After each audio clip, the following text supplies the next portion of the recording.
radio for the masses. Headline edition, July 8, 1947. The Army Air Forces has announced that a flying disc has been found and is now in the possession of the Army. If the game is rigged, change the game. Game changer. I occasionally think how quickly our differences worldwide would vanish if we were facing an alien threat from outside this world. This is Fade to Black with your host, Jimmy Church, on the Game Changer Radio Network and KGRA, the Global Radio Alliance. I need your help to get to the year 1985. You're listening to Fade to Black with Jimmy Church on the Game Changer Network.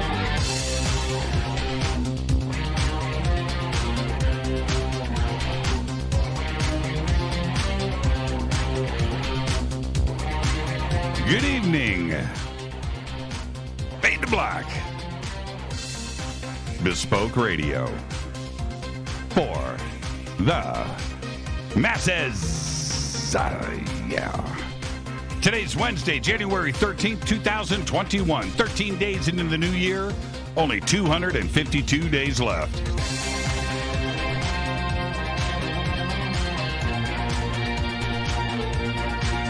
We are live from a bunker somewhere in the middle of beautiful downtown Burbank, California. And I would like to welcome everybody listening all around the world, all across the United States.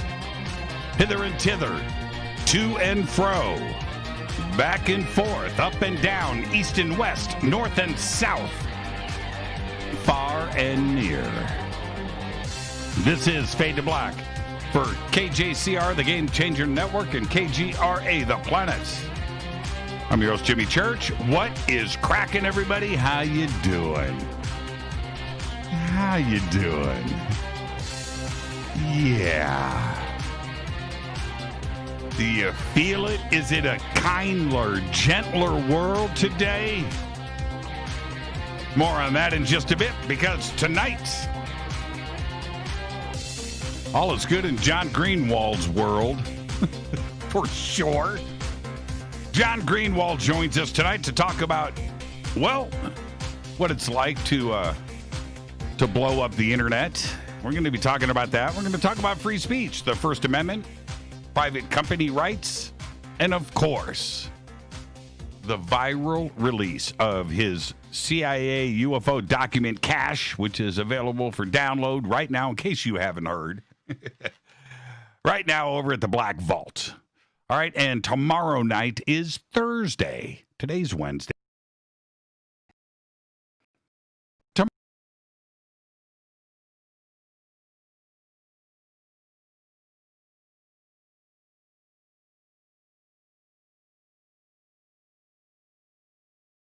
Like Thursday night. Nothing like Thursday night. It has turned into, and I say this without jest, it is the bestest, greatest night in all of talk radio in all of the world. That's it. Thursday night on Fade to Black. It's your phone calls all night long. So we'll be doing that tomorrow night. And lots to talk about. And I'm going to get to all that breaking news that you want to hear in just a second. Okay? First off, oh, man. Oh. I forgot Rapture. Okay, Rapture will be here tomorrow for Fader Night. You guys have to see it. Just an incredible, incredible skull. So Rapture will be here tomorrow. But Crystal Skull, go to Carolyn Ford. That's what you do. EinsteinTheCrystalSkull.com. Right now, 10% off when you use the promo code Jimmy. That's all you have to do. Your first, your second, maybe you've got a huge collection. There's only one place to go. And wait till you see Rapture. Rapture, by the way, is it's perfection. Rapture is a smaller crystal skull. It's one chunk of sapphire, okay? And it's about, Rapture's about this big, okay? But this weighs about 2 pounds, right? Rapture's like 3 times as heavy. It's probably smaller than this. And you, what? It's deception. Just deception. There you go. Go visit Carolyn Ford. And you know what? Let's get this show cracking. I know you guys are waiting. Let's do it. Follow me on Twitter. If there is anybody left on Twitter, you can follow me at JChurchRadio. All right, follow me at JChurchRadio. The Sandbox on Twitter is hashtag F2B right there on Twitter. Any questions or comments? No, any questions during the show tonight, just post it up right there, hashtag F2BQ. And Twitter, I will get it. Also, email is Jimmy at jimmychurchradio.com. All right. All right. Are we all on the same page? Man, let me hit this River Moon coffee. Good batch. Mm-hmm. Let me give you the lowdown on coffee. When you are a coffee junkie, like I am, and you are brewing, and you've got different ways to brew. There's different ways. There's French press. There's, of course, a coffee machine, and there's a pour over. There's lots of different ways. We can do it all and do it all. But when you do it as often as I do, and you coffee drinkers out there, you connoisseurs, you know what I'm talking about. In that, you have hit or miss pots. You have hit or miss cups where, you're just like, okay, all right, I'll drink it. But this one, but you know it when you hit the right thing. And it's just right. The water's right. The grind is right. Of course, the beans are right, everything. And then all of a sudden, the sun and the moon align. You get a ray of sunshine from the baby Jesus, down onto your coffee cup. And then it's just, and it's just, that's what this is right now. This is just, I need that for this breaking news. What's going on with Richard Dolan, everybody? I saw this, and I did go and check this out right before the show. Somebody said Richard Dolan's Twitter account has got dinged, and I went to check it out for myself, and sure enough, there it is, Richard Dolan. I don't know. I went and clicked through his stuff because you can do that. I don't see anything weird going on there. I don't know. Okay. All right. Johnny Ricardo, you're funny. Let's get to the breaking news. Parler is still down. Next up, President Trump was impeached for a second time today. This time for incitement of insurrection. There you go. I don't know if you knew that, but that happened today. Next up, Parler is still down. And in case you didn't know that, Parler is still down. YouTube last night shut down President Trump's channel for at least 7 days. I don't know what the violation was. YouTube is not talking about it or what the video was. So I guess YouTube reviewed the video before it launched, I guess, because nobody really saw the video. Nobody's saying what the video was, and it didn't go out anywhere else. But for that, they gave him a check mark and banned him for 7 days. Parler is still down, by the way. The U.S. Space Command, breaking news, it was announced today that it will be headquartered in Huntsville, Alabama, after an intense lobbying battle between 6 finalists. Huntsville's Redstone Arsenal has been chosen as the permanent headquarters of the U.S. Space Command, the Air Force announced earlier today. It is expected to take several years to move the current temporary headquarters for Space Command at Peterson Air Force Base in Colorado into the permanent location at Redstone, and expected to cost more than $1 billion. The other finalists included Peterson Air Force Base in Colorado, Kirtland Air Force Base in New Mexico, Offutt Air Force Base in Nebraska, Patrick Air Force Base in Florida and Port San Antonio in Texas. Next up, Parler is still down. All right, moving on. Internet users can't find the latest Aussie news. Now listen to this. Australia has been banned. That's right.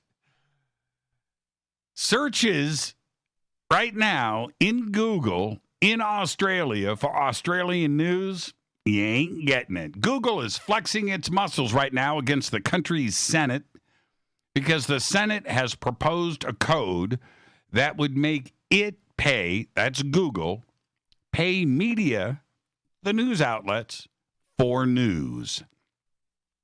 Google is currently in battle with Aussie regulators over plans to force platforms like Google and Facebook to pay news outlets. That's the opposite direction as it normally goes, right?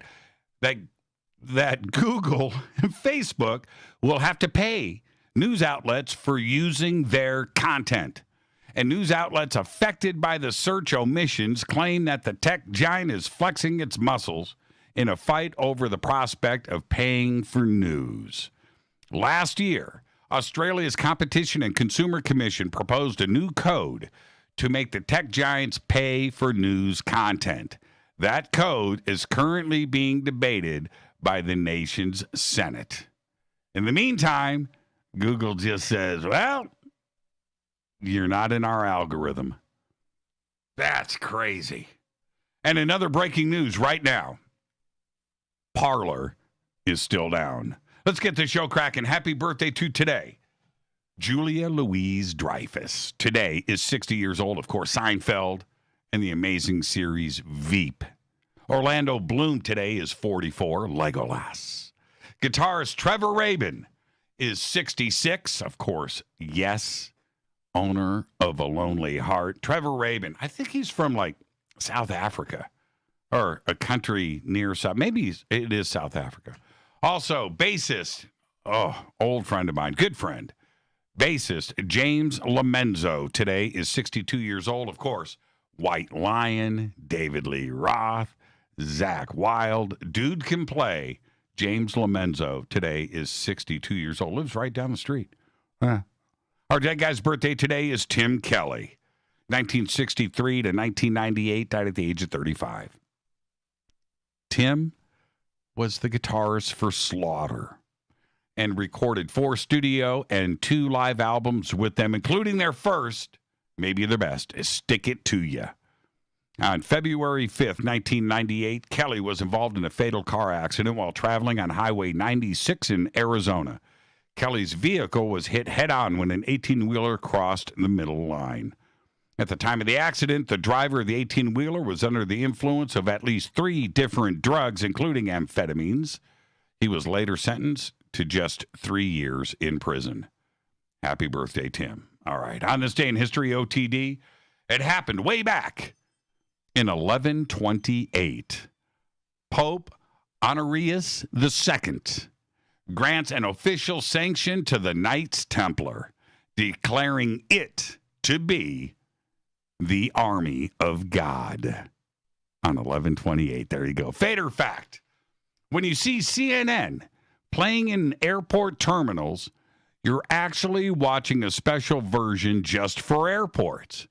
Well, sort of. It's just the regular CNN, but with no mention at all of missing flights and aviation disasters when they occur. And that is your Fader Fact tonight. John Greenewald joins us. We're going to be talking about what it's like to blow up the internet. Have you been seeing his posts lately? He's just bragging, showing, look how many people crashed my server today. And he's showing the charts and graphs. I'm full on gel. Good work. We'll be talking about all of that. Why has he crashed the internet? We're going to be talking about that. And, of course, free speech, the First Amendment, and private company rights. We're going to be talking about all of that. Tomorrow night is Thursday, and it is indeed another Fader night with open lines all night long. All right, man, amazing cup of coffee. River Moon Coffee. River Moon Wellness is the website. Head over there, get yourself some Fade to Black blend. Man.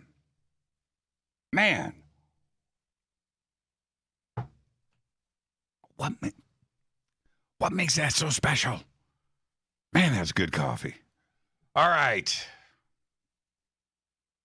I'm in a pretty good mood. All right. I know you can, you're here every night with me on the show. Every night. It's a lot of programming. And you see the ebb and flow of where I'm at. But tonight, I'm in a pretty good mood. And every night, when I get to this part of the show, right, I get here. It's always fun. It's easy. It's usually smooth, too. Some nights not. And my thoughts just flow. They just flow. And today may be the easiest yet. Even though we all know about the atmosphere of the country and the world during this very historic day. Right? I'm not going to get into that. But I did mention the other night on the show, and I believe it was on Monday with Richard Dolan, that I feel like I'm truly living in the video game Silent Hill. Now, this is not a metaphor. This is not a vibe. It started over the weekend and just got stronger and stronger. And all day Monday, I was actually in the Silent Hill zone. I still feel it today. It's not as bad. I'm not sure what is going on. And I don't want to suggest that, something crazy like I'm losing my mind. That's a whole nother show, by the way. But it's just my reality right now. I'm sure that, and I've been thinking about this a lot. What's causing this? What's the catalyst, right? I'm sure that it is the effects of being in solitary confinement for 12 months and nearly 365 consecutive days of really bad news being pumped into my head. And this is the thing. Think about Pelican Bay, right? This high security level 5 prison we have here in California where I believe most of the residents there, most of the inmates, those dudes are in lockdown in a single cell by themselves, like 24 hours a day. That's it. They let them out for half an hour once a week to take a shower. Some crazy thing, whatever. Little exercise yard where they can walk in circles by themselves, for 15 minutes. Then back in the cell. Those dudes all go crazy. Go nuts. Go nuts. Right? So maybe it's that. Maybe it's 12 months of lockdown with news just being pumped into, and maybe that's it. And eventually you just break. Could be. But here's the thing. There is no way that I'm the only one feeling like this right now. There must be literally tens of millions of people just in this country who are going through the same thing, but they're not willing to admit it. You at the checkout line, putting up your Captain Crunch, going through. How's it going today? Do you feel like you're in Silent Hill? What? Nobody's going to admit it. I get it. All right, but I've come clean. And that's okay, right? That's okay. You may not want to admit it, and I get it. At least you're listening to me right now. You're going, dude, Silent Hill. I'm all in. I'm all in. But the strongest, the craziest, and most intense news you can imagine was dumped on us over the last 2 weeks. And, well, it wasn't your imagination. The news wasn't your imagination. It wasn't a movie. No, it wasn't. It was all real. It was the icing on the cake of a brutal year of crazy headlines, of images, of video, and reality that we've all had to deal with. This last 2 weeks was just stunning. Multiple events, one after another, each day, all day long. So yes, I think our body and brain has a way to deal with it, right? To put you in Silent Hill for a timeout.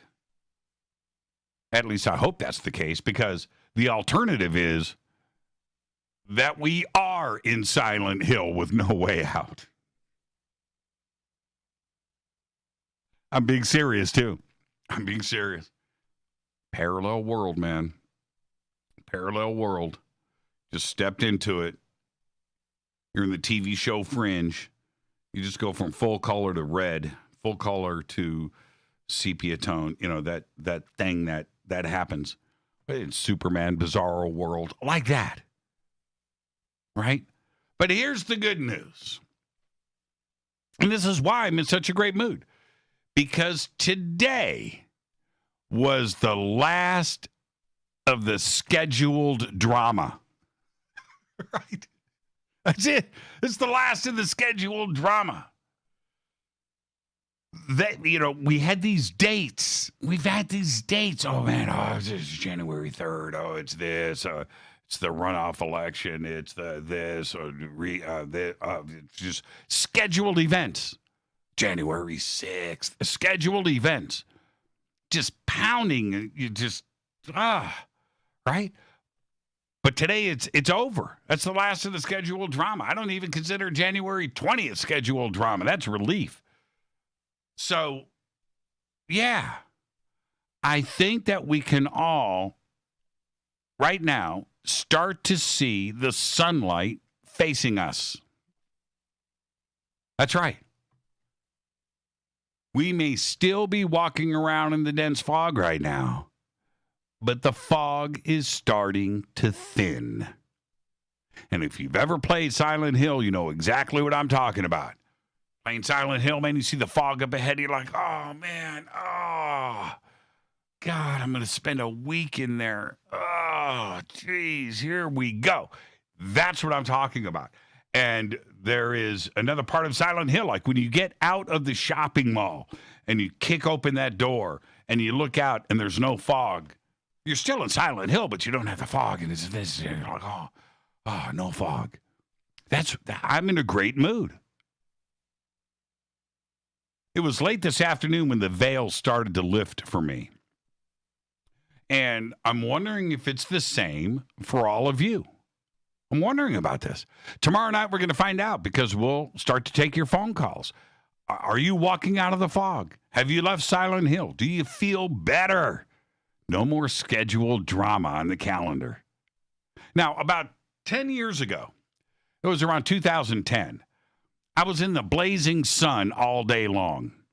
I didn't think much about it, but I was literally in the blazing sun with no protection all day long. And the next day, I started to feel strange. And the day after that, I visited Silent Hill. It was like totally bizarre. I woke up about 3 or 4 in the morning, straight out of a weird dream, and I felt pressure on my mind. Very hard to explain. But suddenly, my bedroom was just like too small for me. I started to hyperventilate. My house was too small. It was weird. Couldn't breathe. Scared the crap out of me. I get up, and I literally run down the stairs outside to our back patio. I keep going. I go out into the middle of the grass in our yard, and I'm just trying to find space. It was nuts, man. I stood there. I looked up into the night sky, taking these big, huge, deep breaths, just trying to calm myself down. It was very intense. The feeling eventually passed, but it took about 30 minutes. I sat down at the patio table and just sat there in the chair and just, man. Later that day, someone told me that I had sun poisoning. I never heard of it. Now, I didn't even look it up on the net. I didn't even check it out. It just made a lot of sense to me. So I bought it. I bought what they were selling. Also, knowing that, it totally calmed me down, too. And that, I was thinking I was going insane, right? But now I knew it's just temporary, right? It hasn't happened since, by the way. I don't stay out in the sun for 10 hours. I don't do that anymore. But which brings me to today. My little trip to Silent Hill is temporary, right? This weekend. It's not permanent. My visit to Silent Hill was brought on by news poisoning. That's right. And I know now that all of the drama is over. That's it. It's done. It's done. Every day from now on is going to be better than the last. I know this. Seriously. The cool part is that I now know that I won't have to face the fat balloon clown monsters on the Silent Hill subway. So, yeah, I've got that going for me. This is Fade to Black. I am your host, Jimmy Church. Tonight, John Greenewald. John joins us. We're going to be talking about what it's like to blow up the internet. He does it so often. He knows how to do it. We're going to be talking about that. Free speech, the First Amendment, privacy rights, the Freedom of Information Act, and the release of CIA UFO documents. That's his gig. Tomorrow's Thursday. It's open lines all night long because it is Fader Night. I'm your host, Jimmy Church. Follow me on Twitter at JChurchRadio. You can follow John at BlackVaultCom on Twitter. I'm not making that up. This is Fade to Black. I'm your host, Jimmy Church, on the Game Changer Network and KGRA, The Planet. Stay with me. I'll be right back.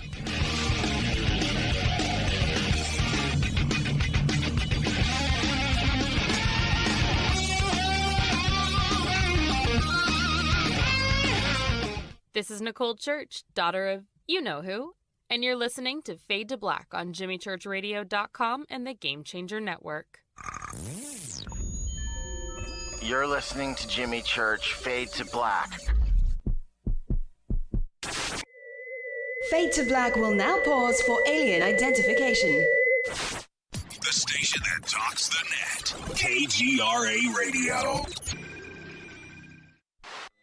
Introducing the Game Changer blend from Rivermoon Coffee that delivers a customized blend made specifically for the Fadernauts. If the game is rigged, change the game. It's a bolder cup with some bite. Game Changer is the coffee of choice for those that prefer an organic dark roast that is slightly lighter and milder, but it's still dark. With wild notes of pecans and chocolate with a rich, balanced, full-bodied cup that is roasted to perfection for a great coffee to start your day, as an after-dinner coffee or anywhere in between. Artisan, small batch roasted to perfection. USDA certified organic, all Rivermoon coffee is freshly roasted and packaged in the USA. Just go to rivermooncoffee.com or click on the banners over on our site and use the promo code F2BBLEND for 15% off of your order today. rivermooncoffee.com. Go Beckley Teppy. This is the only way forward. This is Fade to Black. Make contact. KGRARadio.com. This is Jimmy Church of Fade to Black, and you can get our podcast for just $2 per month. All you have to do is click on the podcast banner over at jimmychurchradio.com. Hi, folks. It's troubling times, and fear is pushing emotions, which in turn pushes health the wrong direction. Do you ever get an ache because life is uneasy? Try Life Change Tea at getthetea.com. Life Change Tea works on your digestive tract, helping to move food through quicker and comfortably so your health is spot on. Life Change Tea may not help with world issues, but it will help with your digestive issues. A glass a day helps keep the intruders away. So, change your life today. Log on to getthetea.com. That's getthetea.com. GetTheT.com. If your health game is off, get on by ordering Life Change Tea. GetTheT.com. And while you're on our site, look around at the great non-GMO organic supplements. And if you're a sales shopper, go to our specials page and see what's for you. I've been drinking the tea for 12 years, and I'm sure glad for its health benefits. Again, that's GetTheT.com. GetTheT.com. The tea that makes you go. Fader knots. When you think about the future of our country and where we're headed, do you want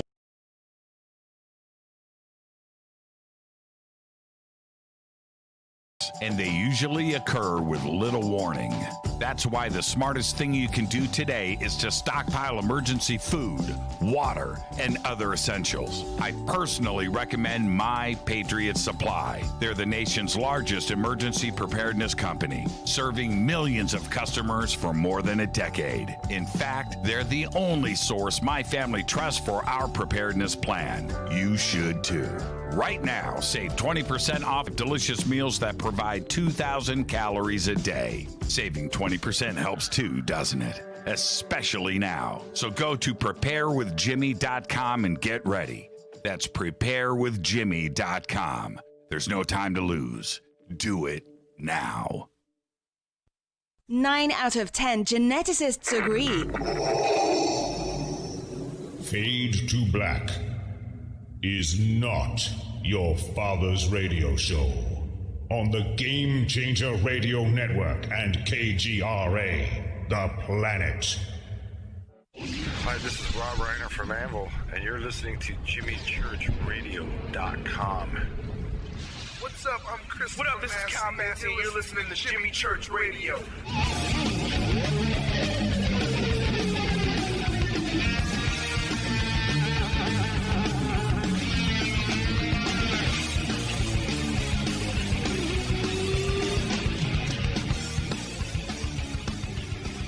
All right, welcome back. Fade to Black. I am your host, Jimmy Church. Tonight, John Greenwald. We're going to be discussing all sorts of stuff tonight. Censorship, a little bit. We'll dive into that. First Amendment rights, we'll dive into that a little bit later. And how they apply to individuals and private companies like his. Freedom of Information Act, you need to really think about that. He's in the thick of things. And, of course, him blowing up the internet. What that's like. Began researching the inner secrets of the United States government in 1996. At the tender age of 2, he was just 2 years old when he started the Black Vault. A lot of people don't know that. I do. Greenewald named that online archive of his the Black Vault. His 2-year-old project turned into the largest private online collection anywhere in the world with millions of pages of material. All of it was put into a book, too. He's done 2, Beyond UFO Secrecy in 2002, and then republished in January 2008. Now he's got The Secrets of the Black Vault. So now he is a successful author. Television producer, writer. John, what haven't you done? And this is the thing, John. Let's just get this started right now. Today, kids know how to run an iPad before they can say mommy and daddy. And that's what your parents did with you. Yeah, and I'm watching my son just grasp the technology. Very quick a note on that. I was looking for a program for him for his homeschooling. He's doing homeschooling this week. Right. And long story short, all of his icons are all in these folders. And my wife and I looked at each other and we're like, well, where'd everything go? He organized everything himself. He figured it all out. He started on a tablet probably when he was, 3 or 4, but now he's getting to installing apps. I was working at my desk. He's in the other room, and I start getting all these receipts coming in on my email. And I'm like, oh, my gosh, he figured out how to get into the App Store. And so he starts playing these games, and then they show you these ads, and then he goes, oh, that looks like cool, and clicks on that. Well, the first 10 were 0, but then we started getting into $2, $5. You had a $9.99 purchase. And I'm like, oh my, and I go running out there. But anyway, it's, it's amazing to see kids take to this technology. I remember when he was born and wow. And now you're telling me homeschooling. That's nuts to me. That's well, and forgive me. What I mean by that is we don't homeschool him. It's because of the madness of COVID that he's doing distance learning. Yeah. Everybody. But yeah, his school is home this week. But do you feel that? Do you think his DNA is altered? No, I'm not. This is something I'm not really joking about. We're talking about worldwide generations of kids now that are born into a tech world. I mean, that's. Yeah, I wouldn't go quite as far as to say that the DNA is altered, but there's definitely a different mindset growing up with that technology when you have that at your fingertips. And as a mom and dad, we want to make the right decisions. Do we let him go wild on these things and learn all he can? Do we control it? Do we, forcibly make him play soccer if he doesn't really want to? All these questions as a parent, you just wrestle with because you don't want to mess up. And myself growing up, those were different decisions that my mom and dad had to make, which I'm guessing they love you, so they're probably listening right now. Hi, Mom and Dad. But me growing up, those decisions by them were completely different because back then it was like Nintendo, and it was like, how long can we let John? Now the technology is not Nintendo anymore. I mean, these are mind-blowing applications that a 4, 5, 6-year-old, my son's 6 now, gets his hands on and can do anything. And he's learning it. I mean, and on his own. And he'll come out with phrases and so on. So that's where I think that kids are just different because they get in front of all of this different, not only technology, but then that technology brings knowledge. And they're listening to people talk more. They're seeing people interact more. Sometimes it backfires and he does stuff and you go, oh, please don't ever do that again. Or please don't ever say that again, because he may have seen a YouTube video where they were being, naughty kids or whatever. But other than that, I mean, they just are a sponge. I can't stress enough that phrasing of kids are like sponges enough until you become a mom or dad, because, man, they just pick up everything. Yeah, the world has changed so much because growing up, I mean, the big challenge back in the day was, and being impressed by technology was like programming a VCR. Yeah. Right. Or getting the clock to stop blinking. And then it was like a miracle when you did that. That's what I'm talking about. A new car stereo, and you got to program your presets, right? It's just like, that was your challenge of technology. And today it's a brave new world. My kids, my daughter, she'll come in and she'll go, check out my new cell phone case. And I'll go, oh, that's nice. She goes, yeah, you got it for me. Oh, I did. I see the receipts come in, right, from Amazon. I don't even check anymore. Yeah. I don't even look. She has figured that out. She knows my passwords. And there you go. I've bought her some new slippers this week and whatever. It's the and way the slippers like have Bluetooth and they hook up to an app and they're heated. And unfortunately, these all say Louis Vuitton. And, right, yeah, it's like, write a fat check for that one. It's oh man, every day, man. It's a orange Louis Vuitton box. I'm like, ah!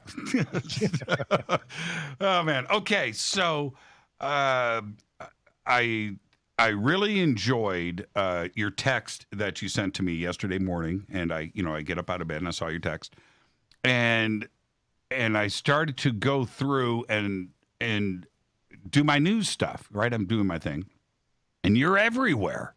Everywhere I went on the net yesterday was you. And that is, it's funny because I can't even exaggerate, right? I can't even blow this up. How does that happen? I'll be honest with you. There really is no formula to that. It is as surprising to me generally when it happens as it is to everybody, because it just kind of blows up. The short genesis to this story was I was contacted by Vice News. They've done some great stories about the Black Vault in the past, various journalists. And this particular one had reached out about CIA UFO documents I had posted. Now, the history behind these, I don't know how much you want me to get into it, but the history behind these and my trek to get them literally goes back a quarter of a century, almost 25 years. I started with the CIA when I was 15, trying to get UFO material and breaking down that story. It is a fascinating history, but that's how far back my connection goes to these things. So he wanted to profile that, and because I had just recently launched a new, fresh archive of all this material that has taken decades to get out of the CIA. He wrote that article, published it, and any UFO story generally would get a little bit of traction. Mm-hmm. How far that traction goes is kind of a, it's a big mystery. This one obviously gained traction. It was a very straightforward archive. People want simplicity, but they want the meat. They want to see it. They want it for themselves. They don't care what I say about the documents, but then I don't show them. People want easy access to this material. And although I had a lot of these documents on before, it was never this straightforward and never this simple. And the internet took it from there. Vice News published and dropped a story. That in itself got quite a bit of traffic. Then other outfits started coming aboard, covering it, referencing back to Vice News. And then the biggie came when Drudge Report put it on his front page. It doesn't matter about your political leanings or what you think of Drudge. The reality is that is one of the most coveted spots to be in all of news. It just is. Mm-hmm. It's the number one spot. And once that happens, and I've been very blessed to experience this a couple times now, once it goes on to Drudge, you're pretty much guaranteed to be everywhere. Just simply because if Drudge puts it on, everyone's got to cover it. And I mean, I call it copy and paste journalism. Sometimes I don't mean that in a positive way. Other times, obviously, it's a benefit. We want exposure for these documents. And so once it went there, that was it. That was all she wrote. Traffic goes through the roof. In the last 24 hours, it was over 660,000 people, just in a 24-hour period, that logged onto the Black Vault. A record as far as I am aware. So it's an incredible thing to watch on a tech side, a geeky side. It's fascinating. Yeah, and Drudge is considered uber credible. So what I mean by that, it's already vetted. It's a safe thing. So if you're if you're RT or BBC or CNN or Fox or whatever, and it's on Drudge, they feel that the credibility of Drudge that's a safe zone to go into. And you know what I mean? Because you don't have to go and do the legwork to go back and vet the information. Yeah, I know where you're going. I would only say there is a percentage of stuff that gets on there that makes me cringe and go, come on. Are they not looking into this? But it is that happy medium between, yes, there is verification where there are reputable stories, but there is that percentage of more flashy headlines. And then that's kind of the ugly part of these stories going viral, is that copy and paste journalism again. That's the negative side of it. Because the moment that a false, what I call a false fact, goes out there, it's reported as true, but it's not. Prime example, one outfit said I filed 10,000 Freedom of Information Act requests for the CIA UFO material. That's not true. I filed 10,000 FOIA requests total to amass 2.2 million pages of the Black Vault as a whole. That was misconstrued one time, and it's probably in 10, 12 different articles. I read it myself, and it was something I wanted to ask you about tonight, because it's there, and once, like you said, copy and paste, right, journalism, once it gets out there a few times, now it's a matter of it's public record. Yeah, and there's really kind of no going back in the world of copy and paste journalism, because so I can start chasing the news media outlets and go, okay, which I did, by the way. I mean, I submitted corrections. A lot of times it fell on deaf ears. But you can only do that so much, because let's say you go to outfit A and you get them to correct it. Well, if that was copy and pasted, so to speak, 10, 12, 15 other times by other offshoot news agencies around that say, according to this outfit, John said this, you can't go back. You can't just chase everyone, because it just keeps branching and snowballing out there. And that is the frustrating part, because things do get misconstrued. And especially in UFO land, where those flashy headlines are what gets the clicks. I mean, plain and simple, to these big news agencies that need the clicks.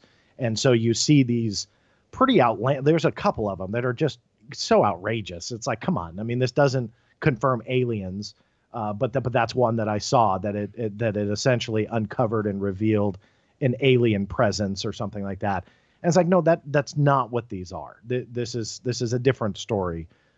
You may be seeing some evidence of that, but no, that's not what this is revealing. And so the headlines do get a little out of whack. There was something else I wanted to ask you about that I saw in some of these articles. One of the points that was brought up is that the CIA has released documents early. And I thought that was kind of a weird statement. Can you clarify? Yeah.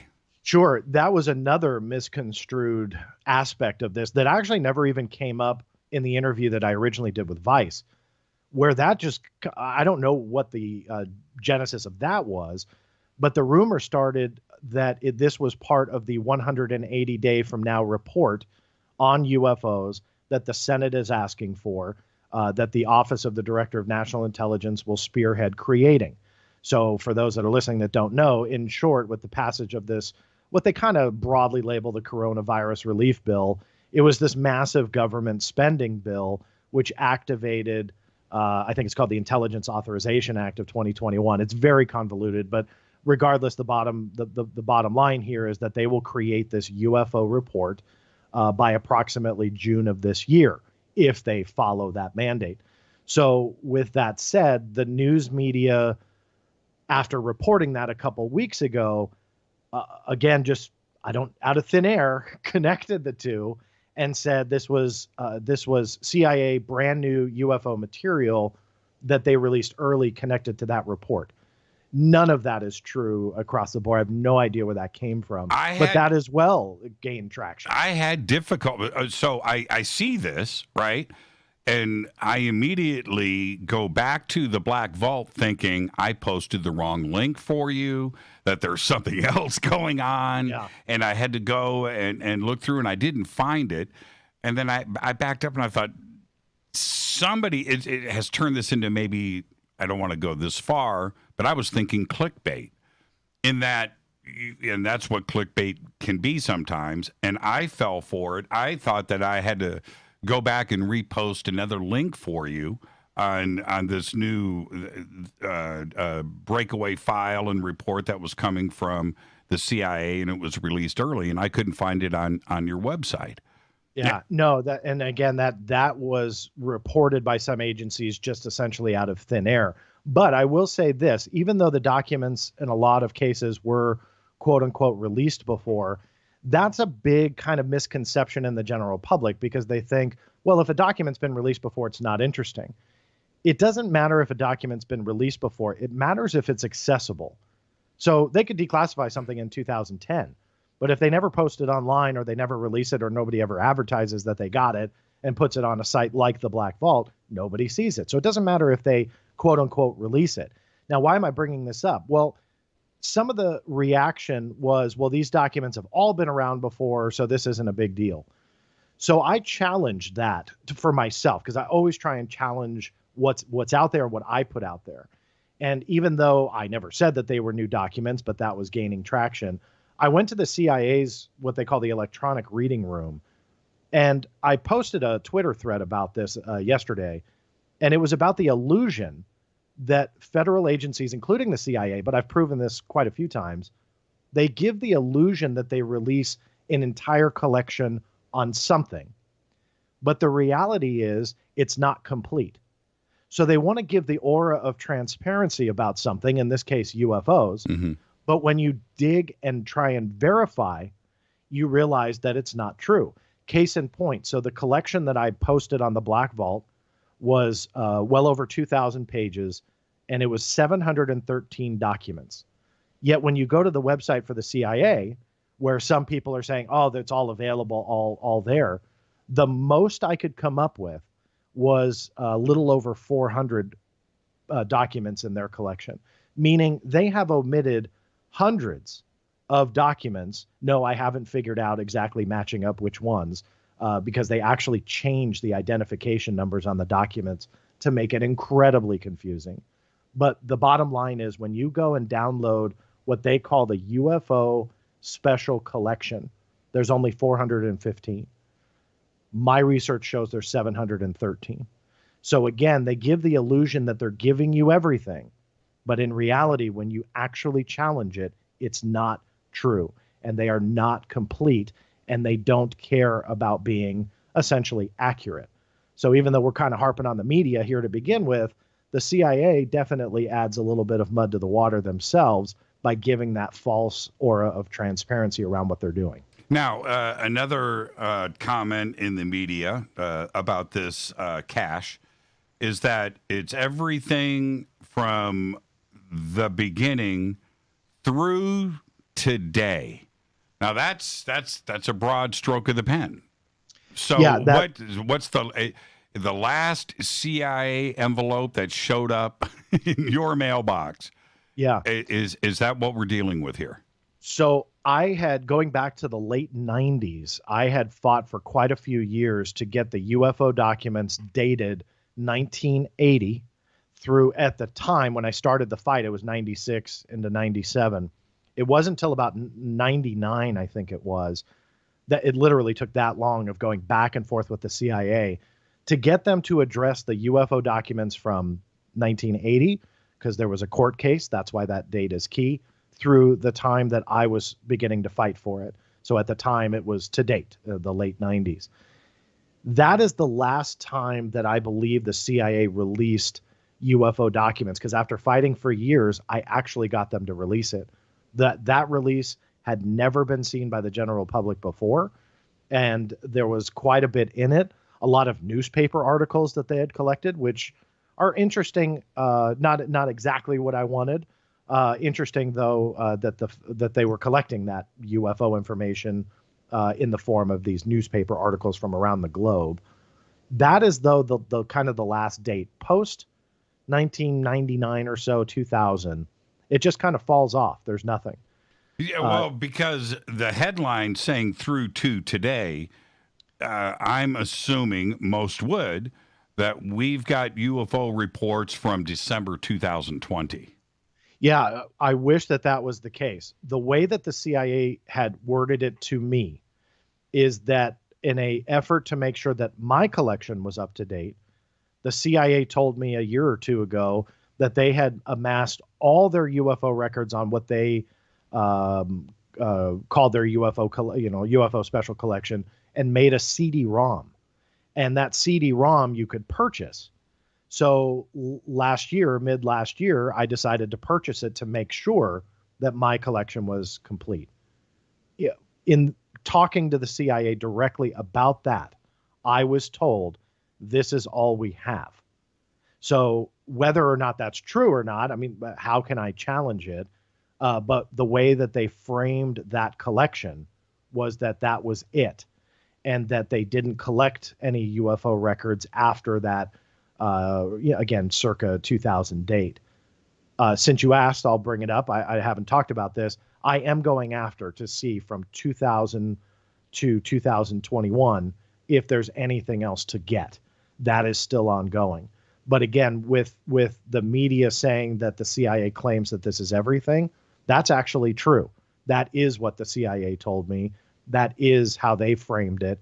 And so whether or not it's truly accurate, that's a different debate, but that is what the CIA claims. Do you think they would have information on, say, the Nimitz? That's a great question. And in my personal opinion, likely not.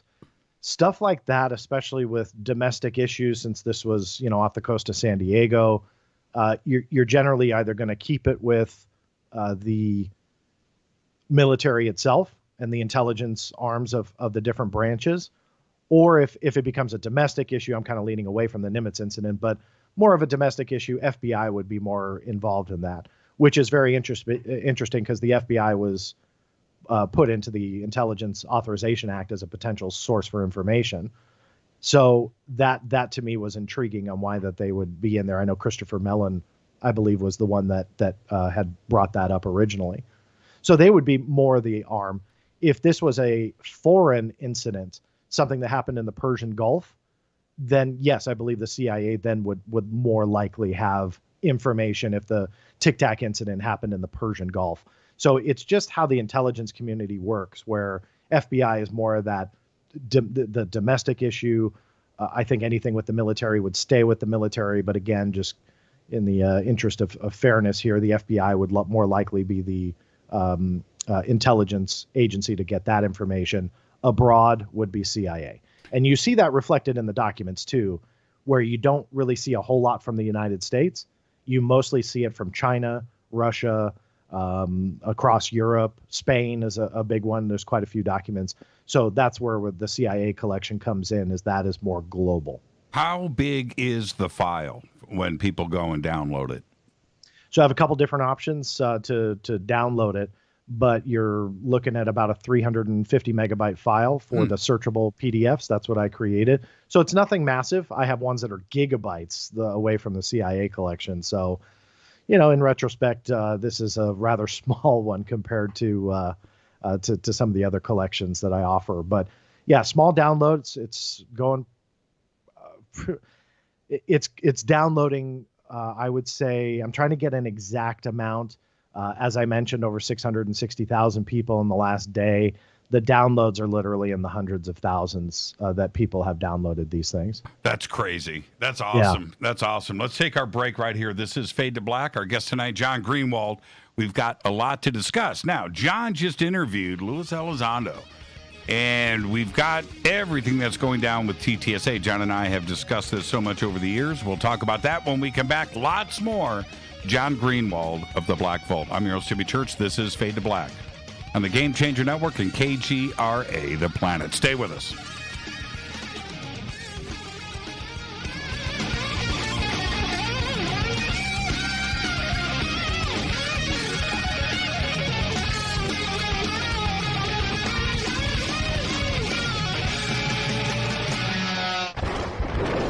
This is Fade to Black with Jimmy Church on the Game Changer Radio Network and KGRA, the Global Radio Alliance. This is KGRA Digital Broadcasting Station, Salt Lake City, Utah, Van Buren, Arkansas.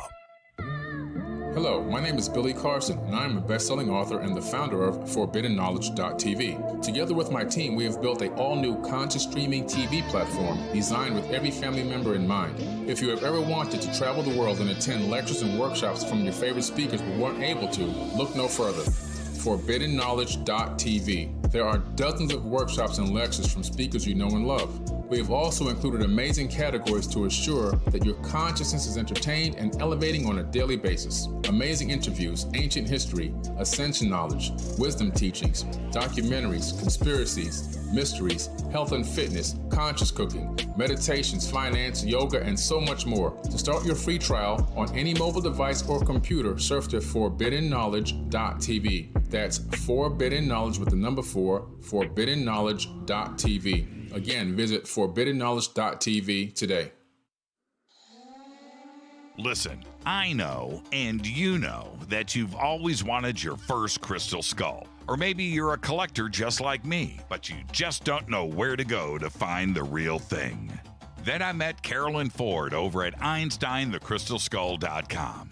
Carolyn is the guardian of Einstein, one of the most respected ancient crystal skulls in the world. All of her unique skulls have been imprinted sitting with Einstein in his sacred lodge and are carved from the finest gemstone and materials. Imprinting is the process of receiving the ancient wisdom from the master skull or master computer, Einstein the Ancient Crystal Skull. To see Carolyn's current collection of crystal skulls, just visit her store at EinsteinTheCrystalSkull.com or click on the banner over on our site. Don't forget to use the promo code Jimmy at checkout to receive 10% off of your order today. That's promo code Jimmy. Finding your first or next crystal skull is easy. Just visit EinsteinTheCrystalSkull.com. When you take the beans from Central America with dashes of Indonesian and African mixed in and then roast it to the dark side of Fade to Black, you create the ultimate brew of fringe. Introducing the Fade to Black blend from Rivermoon Coffee. Yes, Rivermoon's darkest customized roast was created for the love of Fade to Black. The alchemy of masterful roasting and smoking the beans is in every sip of this full-bodied, dark Java. I need my coffee dark, deep, with distinct bittersweet chocolate highlights, just like the bunker. Leaning further into the darkness of the roast is Fade to Black blend from Rivermoon Coffee. Just click on the banner at jimmychurchradio.com and use the promo code F2BBLEND for 15% off of your order today. Go Beckley Teppy. Hello, I'm Katie, and you're listening to my main man, Jimmy Church, on jimmychurchradio.com. Hi, this is Ray Hobbs here, repping the planet, and you're listening to my good friend, Jimmy Church, Fade to Black, on the Game Changer Network and the KGRA Digital Broadcast Station. This is Toby Kebbell.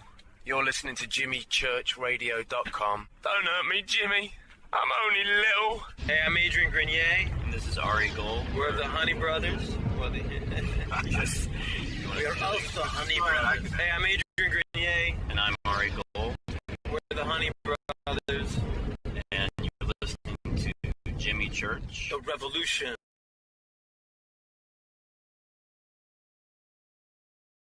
Going to our membership section at jimmychurchradio.com. Hello, this is Serena Wright Taylor from Conscious Life Expo, and you're listening to Fade to Black with Jimmy Church, who holds the Lucky Pony record for the best astrological chart since 1963. True story. This is Micah Hanks of the Gralien Report, and you're listening to Jimmy Church on Fade to Black, across the globe on the Game Changer Radio Network and the one and only KG.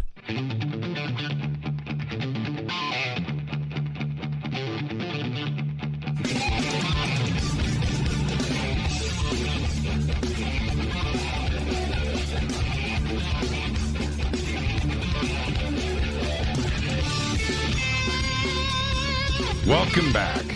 Fade to Black. I am your host, Jimmy Church. Tonight, John Greenwald is with us, the Black Vault. I mean, it goes without saying. The Black Vault, when it came out, when I found it, when I discovered it in the 90s, I had felt then that I was in a place that I shouldn't be in. I felt really strange. If I felt like as I was scrolling through and clicking on documents that I was going to get a knock at the front door, you know, at any minute. It was like that. And it was, for me, John, I've always, I enjoy documentaries. I like nonfiction books. I like history. You know, that's where I go. And if you remember back then, Top Secret, who was the author of that book? Timothy Good. Yeah, Timothy Good. Okay, that book was my Bible, right? Again, you know, it was like the published version of the Black Vault. You know, it was documents and things, and that's where my heart lies. And I've just been a big fan ever since. And since then, you have gotten into television. Now you host your own show too as well. And you just interviewed, you know, your career has gone through all of this, and you just interviewed Luis Elizondo. Now, I think we both know we've done a lot of conversations about Elizondo and TTSA over the years.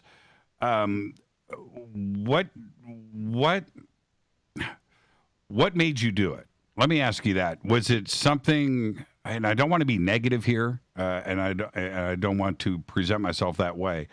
But was he reticent?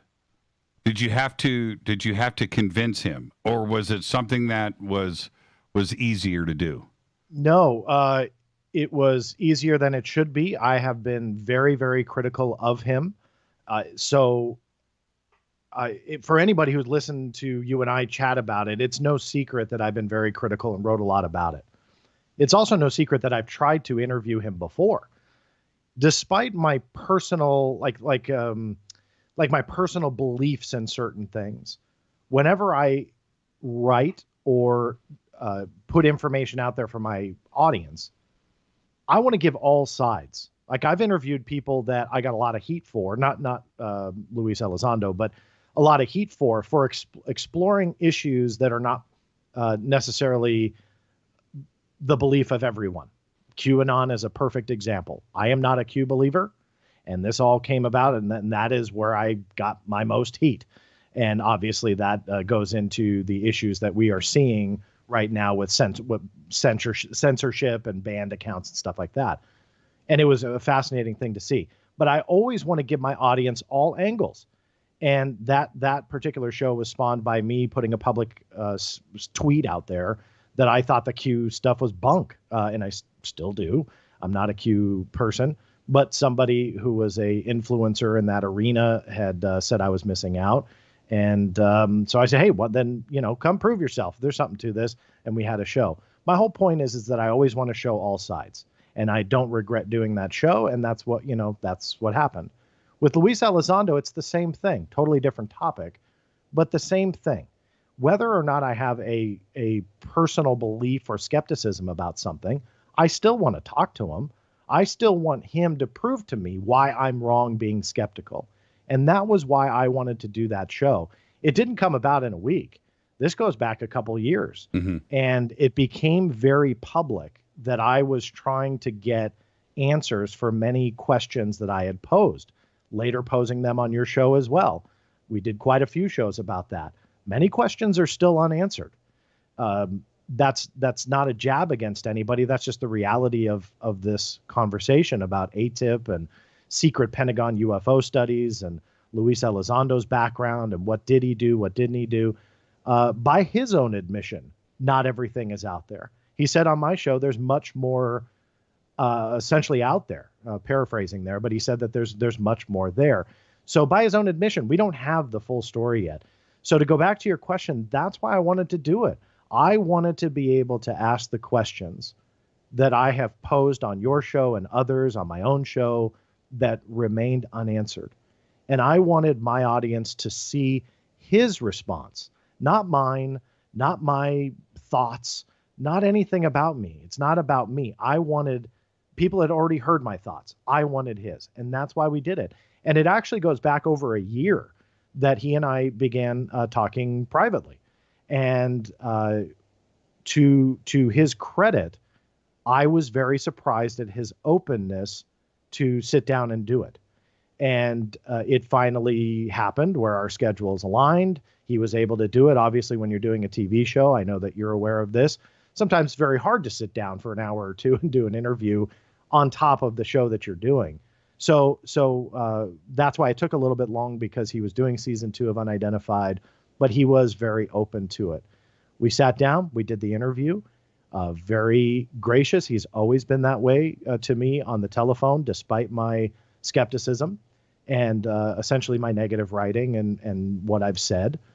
And he was always gracious to me. I was very surprised. I didn't know what to expect. Did you get when I got him face to face? Are you happy with the interview? Did you leave stuff on the table that, I know how interviews go. You get to the end and it's like, oh man, I forgot to ask.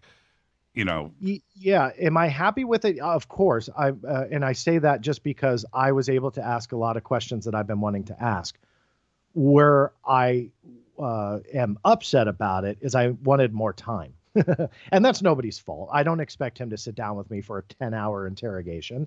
That's an unfair thing to ask. So it's very hard to have that conversation in an hour. I had given him a couple time slots. He's obviously a busy guy. He does a lot of stuff on his own. We had a mutually agreed time frame, and so I had to fit everything into that time frame. And that's where I'm upset. I wanted more, I wanted to ask more. So in the middle of the interview, you just have to adapt. You have to figure out in your head as he's talking, okay, I have 12,742 questions, but I'm running out of time because I got 8 minutes left. So you just adapt and you kind of shift and change focus a little bit. So that's where it's frustrating, but that's not his fault. That's just, you want more time. When you finally, after years of waiting, are face to face with the person that you really have posed a lot of questions about, now you have them and you want to make sure you get everything in, and there's never enough time in the day. How do you think it was received? I think it was received incredibly well. There's a small core of people that will hate me no matter what, and it gets ugly on social media. Twitter, for whatever reason, breeds the ugliest part of the haters, and no matter what I do, they will always have those attacks. And I know Mr. Elizondo has seen it on social media because he gets tagged, and it's. I don't want to say it's embarrassing. It's a sad thing to see for the field as a whole that people need to create that drama. But so you have that aspect of it. The other part of it, though, what I feel the majority of the UFO community, so to say, received it incredibly well. Because despite my skepticism and essentially me asking very tough questions, Mr. Elizondo agreed to the interview. We laughed throughout it. Had some very serious moments, intense moments. There was one in particular that I felt that he was very passionate about what I was asking about, and that was how the Pentagon has treated him and what the Pentagon has said about him.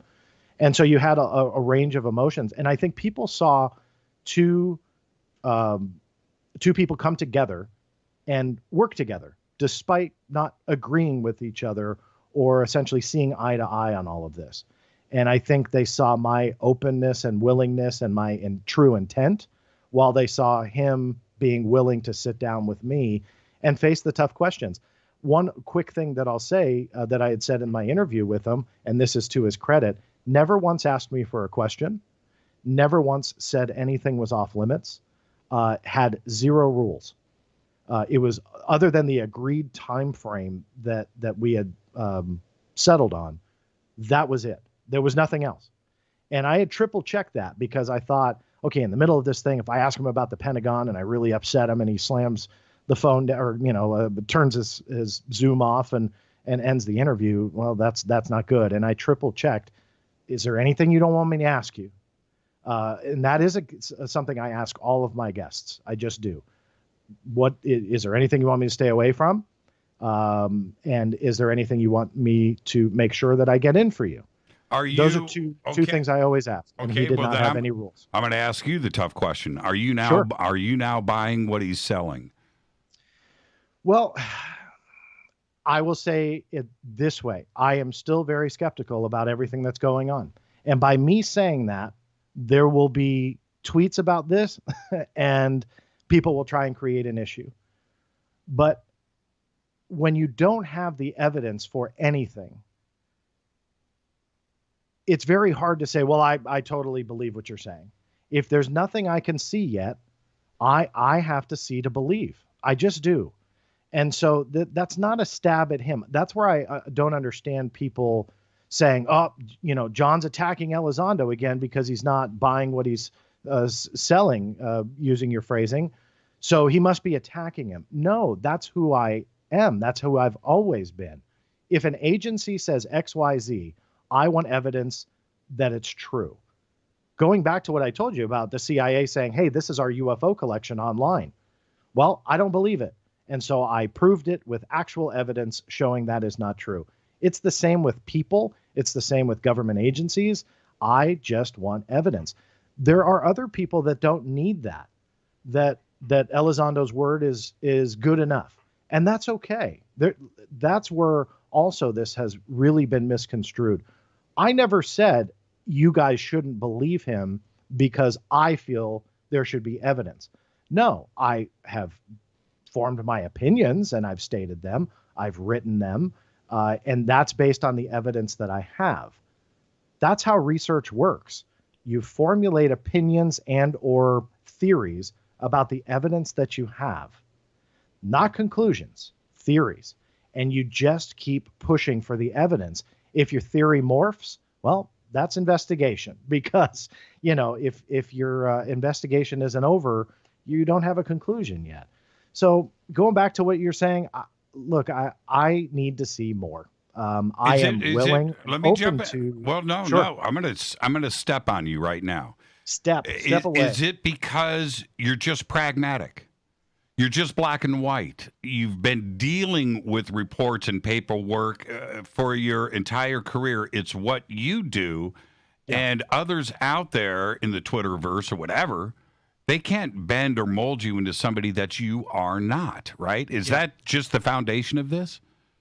It is. That is who I am. This year will mark my 25th year of doing the Black Vault. I started, not quite 2, but I started when I was 15. And that has molded the way that I view things. And people sometimes take that as disrespect if I don't just bow down and believe if somebody tells me something, but can't back it up, or they don't have the evidence, or they promise me the evidence is there, but they can't show me. That's just who I am, and I think that that's the draw to the Black Vault, is that if I tell you the CIA has UFO information, that there are documents in there that tell a fascinating story, the documents contradict a documented history of essentially lies by the U.S. government, all of that is true, not because I think it or I want to believe it, but it's because I have the evidence to say, here, Jimmy, here is the evidence to prove what I just told you. That's who I am. That's what the Black Vault is. That's what it's built around. And I think that after, I don't want to speak for him, so I want to say that up front. But when I first reached out to Luis Elizondo, I think he saw that side of me and understood it. I don't know if he agrees with it. I don't know if he likes me or not. Again, I'm not speaking for him. But what I think I can comfortably say, which led us to sitting down together, is that he saw the side of me that a lot of people may not see if they just kind of blindly believe what people tell them. And again, that's not meant to be an insult to anybody, but it's just a difference of how people view research, investigation, and essentially evidence. And you do see the different levels of how people think. Me, I'm evidence oriented. It's just, that's at the end of the day, I need that evidence. And if it's not there, I'm willing to see it. I hope that my interview with Luis Elizondo proves that. I'm willing to listen to anything. But at the end of the day, until those documents come out, I'm going to remain skeptical. And I don't think that that's a bad thing if anybody does the same thing. Now, the interview was done after the rumors started to flow around about Mellon and Elizondo and Justice all leaving TTSA. What's his take on that and the timing of it? So I had asked him that on the air and had him address that. I hate to say there's not really an answer other than, and I'm paraphrasing a bit here, his mission was complete, the way he put it, with TTSA, and it's time for him to move on. Of course, I wanted to dig in a little bit more on that, but that was towards the end of the interview. I don't want to blame time. He was, I felt anyway, getting into an area that he probably didn't want to expand on that much. And I don't blame him. I had reached out to TTSA prior to that interview, actually not because of the interview. I was going to write an article just kind of updating my readership and listeners, maybe do a quick video about it on the TTSA issue, because I have followed their CRADA agreement with the Army, and Luis Elizondo's on that paperwork. So I asked him specifically if he would remain involved in that agreement. He would not comment on that. So I found that kind of interesting. Why, I'm not sure why not. Maybe he'll stay aboard. Either way, I don't know why he wouldn't want to comment on it. But TTSA has not written me back and hasn't even acknowledged getting the letter, because I would think that they would want to update their investors. I'm not an investor, but obviously I wanted to cover the issue as fairly as I could with as much information as I could, which is why I reached out to them and I didn't get a response. So around that, it was just kind of a coincidence. That's when Luis Elizondo and I did the interview. So I ended up asking him about that, and those were his answers. And obviously for a corporation, this is just a guess anyway, they probably want to tread carefully, because I would venture to guess a lot of people invested in that company because of Luis Elizondo. I mean, that's just plain and simple, because he had connections and he was the face, and that probably drew a lot of people. So as a corporation, when now you've lost that asset, so to speak, you've got a lot of investors that are probably asking questions. I've seen quite a few of them asked on Twitter, obviously not being addressed at all by TTSA. So they're probably in a spot where they're trying to figure out how to address this, and I'm not sure how they will. Is the exodus of Mellon and Justice and Elizondo, and at this point, I think we can establish it as nearly official without any, public statements about it. But I think we've all come to that conclusion. Where does that leave TTSA? If your research arm, right, Justice being technology, Mellon being your government contact, and Luis Elizondo, certainly the face of the organization, all leave at the same time. Where does that leave TTSA? I'm not really sure. And one note I will say, that was what I was trying to get confirmation on if Justice and Mellon were also leaving. Now, obviously, that's the rumor. Obviously, we can safely conclude that. But there's me being finicky again. I wanted the evidence to show that. The only thing I can prove, because Elizondo told me, was that he no longer publicly affiliates with them. So at least he acknowledged that he was not. The last I checked anyway, they're still listed on the TTSA website. Right. So that's why I reached out to TTSA to at least give a fair shot at them either acknowledging or dismissing whatever the rumor was. To your question, though, I don't know where that leaves them. That's a hit. I mean, that really is a hit. Those are powerhouses, no matter what you think about them. If you look at it that way, they were a powerhouse draw for that organization. So with them leaving, it's going to be interesting to see where that organization goes. I'm a big fan of entrepreneurs and people starting businesses and those efforts. So even though I've been critical of some of the stuff that they've done, I wish them all the best. I mean, I don't want any corporation or anybody to go under.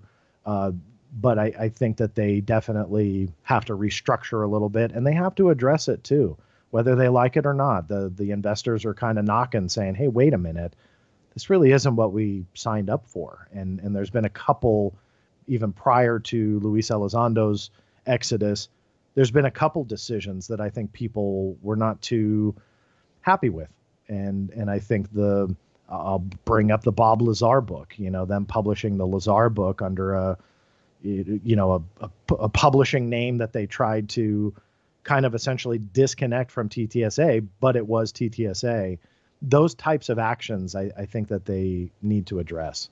The connection to the military establishment, which I think all of us, including myself, considered to be genuine, and that was the genesis of TTSA was this.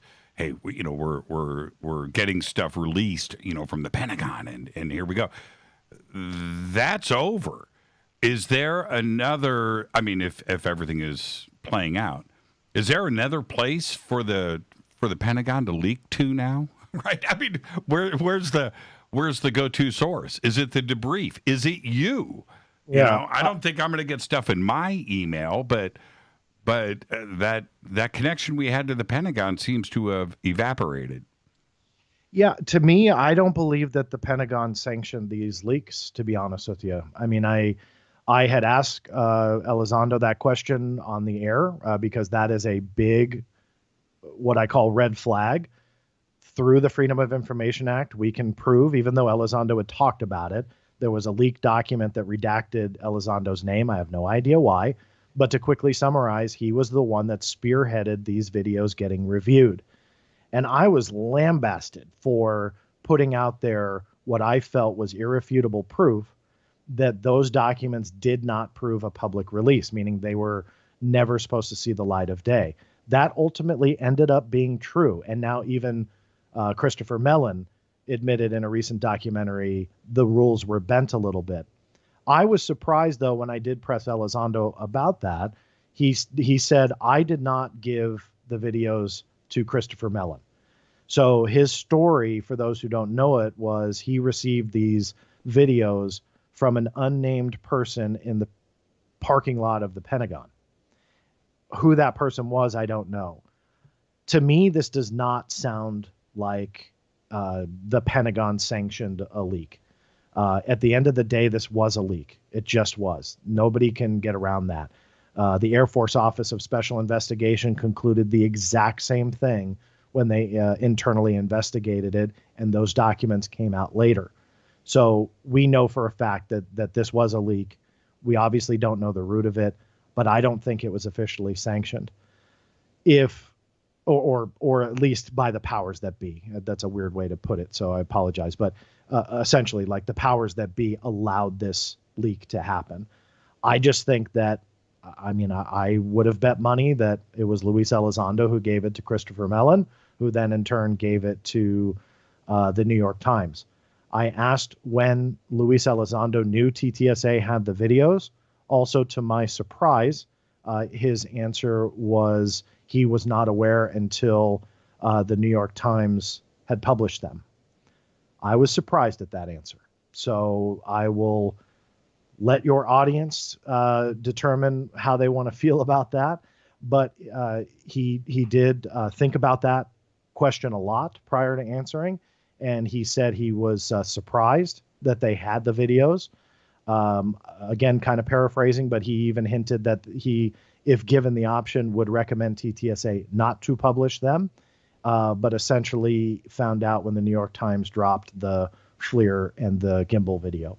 Now, the last couple of times, we've got 2 minutes before the break. The last couple of times that Lewis made career changes, at the beginning of ATIP, at the end or the beginning of TTSA, he resigned the day before.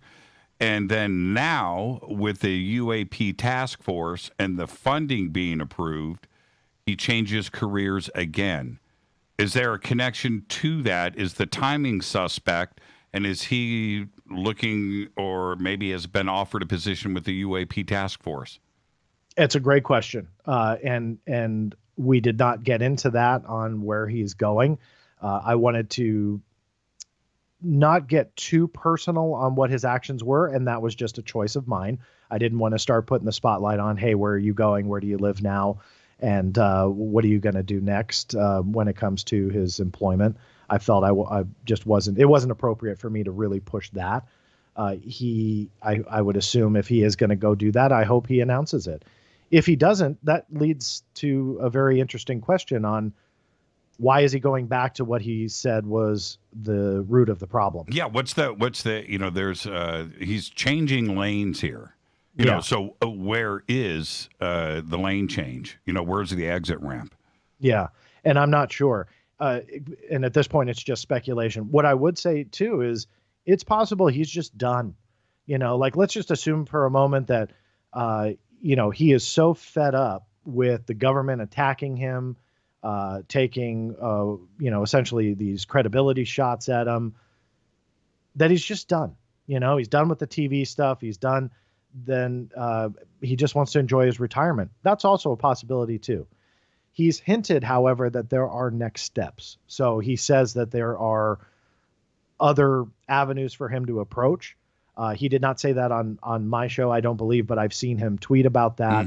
That, again, it was mission accomplished with TTSA, and now there's something else. He's in second gear, I think is how he phrased it. I hope he doesn't go back to a UAP task force. I agree with him that from the inside, he's not going to be able to change much. And that's not against him. That's just how the secrecy has worked around this topic. But hey, speculation, I don't know where he's going. Let's take our break right here. Our guest tonight, the one and only, John Greenewald. Lots more coming up. And of course, you can follow John on Twitter at BlackVaultCom. Follow me on Twitter at JChurchRadio. We'll be right back. Stay with us.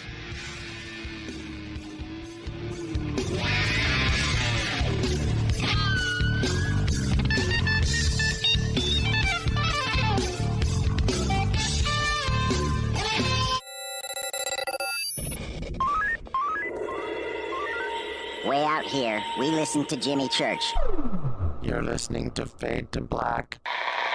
Always on the edge of the hottest alternative talk. Jimmy Church with Fade to Black. KGRARadio.com.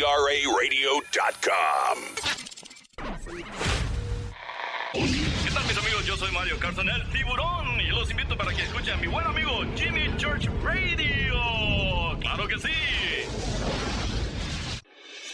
Do you want to be an official Fadernaut? Of course you do. The This is Jimmy Church of Fade to Black. Just go to our membership section at jimmychurchradio.com. Fadernauts, when you think about the future of our country and where we're headed, do you wonder about the food supply? I do. Disruptions in the food supply chain could be disastrous, and they usually occur with little warning. That's why the smartest thing you can do today is to stockpile emergency food, water, and other essentials. I personally recommend My Patriot Supply. They're the nation's largest emergency preparedness company, serving millions of customers for more than a decade. In fact, they're the only source my family trusts for our preparedness plan. You should too.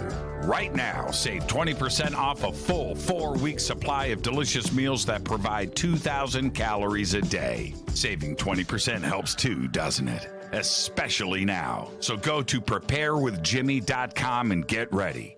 That's preparewithjimmy.com. There's no time to lose. Do it now. So, you love talk radio? Then you'll love TalkStreamLive.com. TalkStream Live is always on, 24/7, with the best streaming talk shows. Find your favorite talkers and discover some new ones. It's free, readily available online or on mobile with any smartphone or tablet. Finding your favorite talk shows all in one place has gotten a whole lot easier. Just go to TalkStreamLive.com. Be sure to download the free apps from Google Play or the iTunes App Store. You listen to us, and we listen to you. And so does the CIA. KGRARadio.com. You are listening to Fade to Black with Jimmy Church on the Game Changer Network. Oi, oi, I'm Reese Evans. You're listening to Jimmy Church. This is Revolution. The revolution will not be televised. The revolution is on radio. Ciao.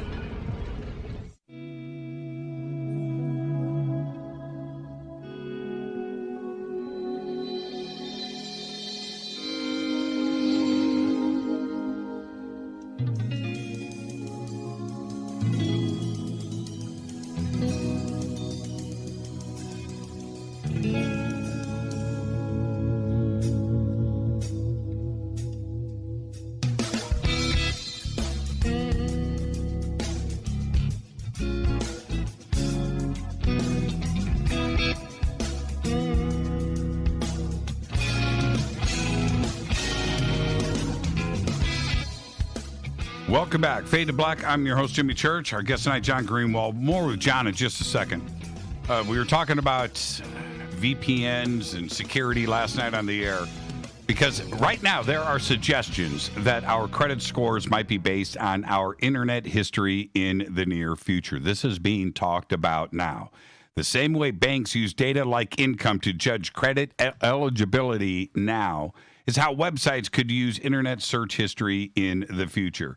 Researchers studying the relationship between finance and tech found that data from your browsing, search, and purchase history could be used to decide your credit history. Now, if you want to prevent this from happening to you, do what I do. Get the very best VPN so you can keep your search history separate from your credit file, your personal data. I highly recommend Virtual Shield. You can see all the computers and the system that I have here. Virtual Shield runs this studio. It's built from the ground up for privacy. That's why there's a strict no logs policy. Go to virtualshield.com/fade to black. It's really that simple. You will get Virtual Shield for 50% off today, or you can click on the link in the video description box below. Virtual Shield VPN. Our guest tonight, John Greenewald. And John, how, especially today, with everything that is going on with not only privacy issues, the word censorship is being thrown around in First Amendment, but how important is it for information to be freely accessed by everybody and the Freedom of Information Act? How important is it? In my opinion, the Freedom of Information arena is one of the most important aspects to American democracy. We should be able to see within reason, but to see this information and have access to it. And I truly feel, especially in the last few weeks, but even in the last couple of years, you're starting to see these big websites clamp down on the discussion of some of these topics. And I often see people who want a little bit more censorship come after me and say, you're still here, nothing has happened to you. And my reaction is always the same. It's, yeah, today, we're going down a path where we're starting to clamp down the discussions on some of these topics. Now, don't get me wrong. I think the people that advocate for violence, that are out there pushing those types of agendas, yeah, get them off. I don't even want them on the internet. I don't care about that. They don't need to be there. But what concerns me is that when you start getting into talk about UFOs and conspiracies and stuff like that, after 24, 25 years now of researching conspiracies, I'm here to tell you a lot of them are actually real. Not all of them, but a lot of them are real. And why I bring that up is when you have the media starting to vilify, as they have, anybody who looks into these fringe or conspiracy type topics and lumps them all into this, radical conspiracy, crazy driven group of the minority of those people. I'm sorry, it's not the majority, it's the minority. But when you get all lumped together, that's a very dangerous area, because as it goes, you're starting to tell society, don't look at the history here of secrets and conspiracies. Again, I'm talking about the provable ones here. Don't look at all of that, because if you do, you're crazy, you're violent, you're malicious, and you'll be banned. And you start to see it unfold a little bit. And yeah, I fear about where that is going. As an advocate for freedom of information, we should be able to talk about some of these points in history and some of these topics. Again, not advocating for violence, but we should have the freedom to speak about some of these topics. And so it's a very interesting time we live in, because I question in the coming weeks, months, and maybe even years on whether some stuff I have on the Black Vault will get me banned. One group of documents, I should say, that I do have confirmation exist that will come from the NSA is a buzzword on Twitter that will get you banned. And I know for a fact those documents are coming. So what happens when I get those? If I start talking about them, these automatic algorithms that they set, that if you use certain hashtags or whatever, that's bad. I'm not saying, and this is a common misconception, I'm not saying that there are Twitter employees with their finger on the button ready to press ban if Greenewald posts XYZ. That's not it. It's these automatic algorithms that get set up that if Greenewald posts a certain hashtag or a certain keyword, you're flagged. And I've had that happen. Going back actually in a post that was 5 years prior, Facebook tagged it. They found and it was an automatic thing where I got a quote unquote warning. And then within hours, they found a second one from 5 years prior. It was not anything bad. It wasn't even a violation. I had to fight it. I got banned from Facebook for a week or whatever the Facebook jail was. My whole point is then you have to be able to communicate with these corporations and plead your case. And when your corporations are massive, you can't do it. You just have to be put in jail, and you can't access the website or, talk to your followers for a week or whatever it is. That's the type of censorship that I think is dangerous, because it's those types of automatic algorithms that really will create a lot of collateral damage, and you'll have a lot of people that are not malicious. They're not trying to storm the Capitol. They're asking questions, and they have concerns, and they want to get answers. And by merely talking about that, they're gone. Now, you just said there is a hashtag, and you mentioned the NSA. Yeah. What I want you to do, just for me, I want to see it. So send me the hashtag right here. I'm not going to say it on the air, but I'm just curious. What is? You might not even You can mention it if you want. Oh, no, But- I avoid that like the plague. Yeah. And so, and I've, and you know my thoughts on it. But again, it's the discussion right of these records, and that's the concern. Why not? Why can't I talk about topic X, Y, and Z if I'm not advocating for violence? And heck, I don't even, follow this kind of stuff. But the truth is that the intelligence community, namely the NSA, has admitted they have documents on this. And yet I wonder if I can even post them. And let me back all this up too with saying for the last 6 months, now obviously I haven't had that problem this week with the viral story going around, but my traffic has had a huge hit because Google, for whatever reason, is not displaying my website the way that it used to. I've made no coding changes. I won't get geeky and technical here, but I have racked my brain trying to figure out why I'm getting this hit from Google. And it's to the point where people have actually posted tweets about it saying, hey, if I go to this search engine, you're all over the place. Google, you're not there. You're not there anymore. I know I've seen you here. And they're right. I've actually privately been having this issue that I haven't really advertised, but trying to figure it out. Is that censorship? I honestly don't know. But I would venture to guess that the quote unquote buzzwords, the keywords that you find on the Black Vault on, again, provable conspiracies or documented history, me talking about it puts those automatic algorithms saying, yeah, that's a conspiracy crazy site. Let's de-rank them and put them, on page 90 of the search results. I have seen that happen. No, they do it to me. They've just recently in the last 6 months. Now I've got 7 to 8 years of show archives. And so when I'm setting up a show and I've got a repeat guest, right? Maybe it's John Greenwald. So I would jump on Google and type in John Greenwald fade to black, right?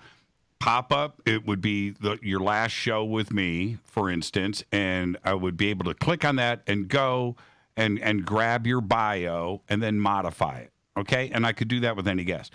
Now, it started about 6 months ago. I type in John Greenwald fade to black. It doesn't even show up. It's not there. I got to go pages and pages deep. I now have to do searches on Google that are specific, and they can include fade to black. It's got to be Jimmy Church Radio with no spaces. With spaces. It can't be one word, Jimmy Church Radio, which is what my website is, right? It won't pop up in the Google search anymore. And I'm like, why? What are these changes? What is different?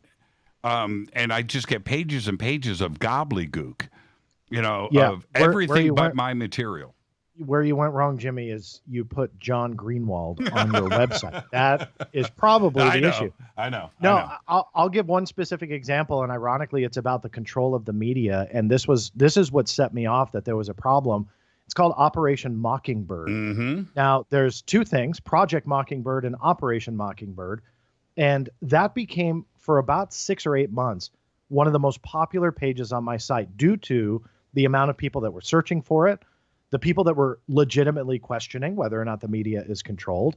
For those that don't know, Operation Mockingbird was an alleged CIA program that they wanted CIA-approved narratives inserted into the media. Now, Project Mockingbird was a different project. So one was kind of confirmed by documents. The other was a little bit more of a rumor.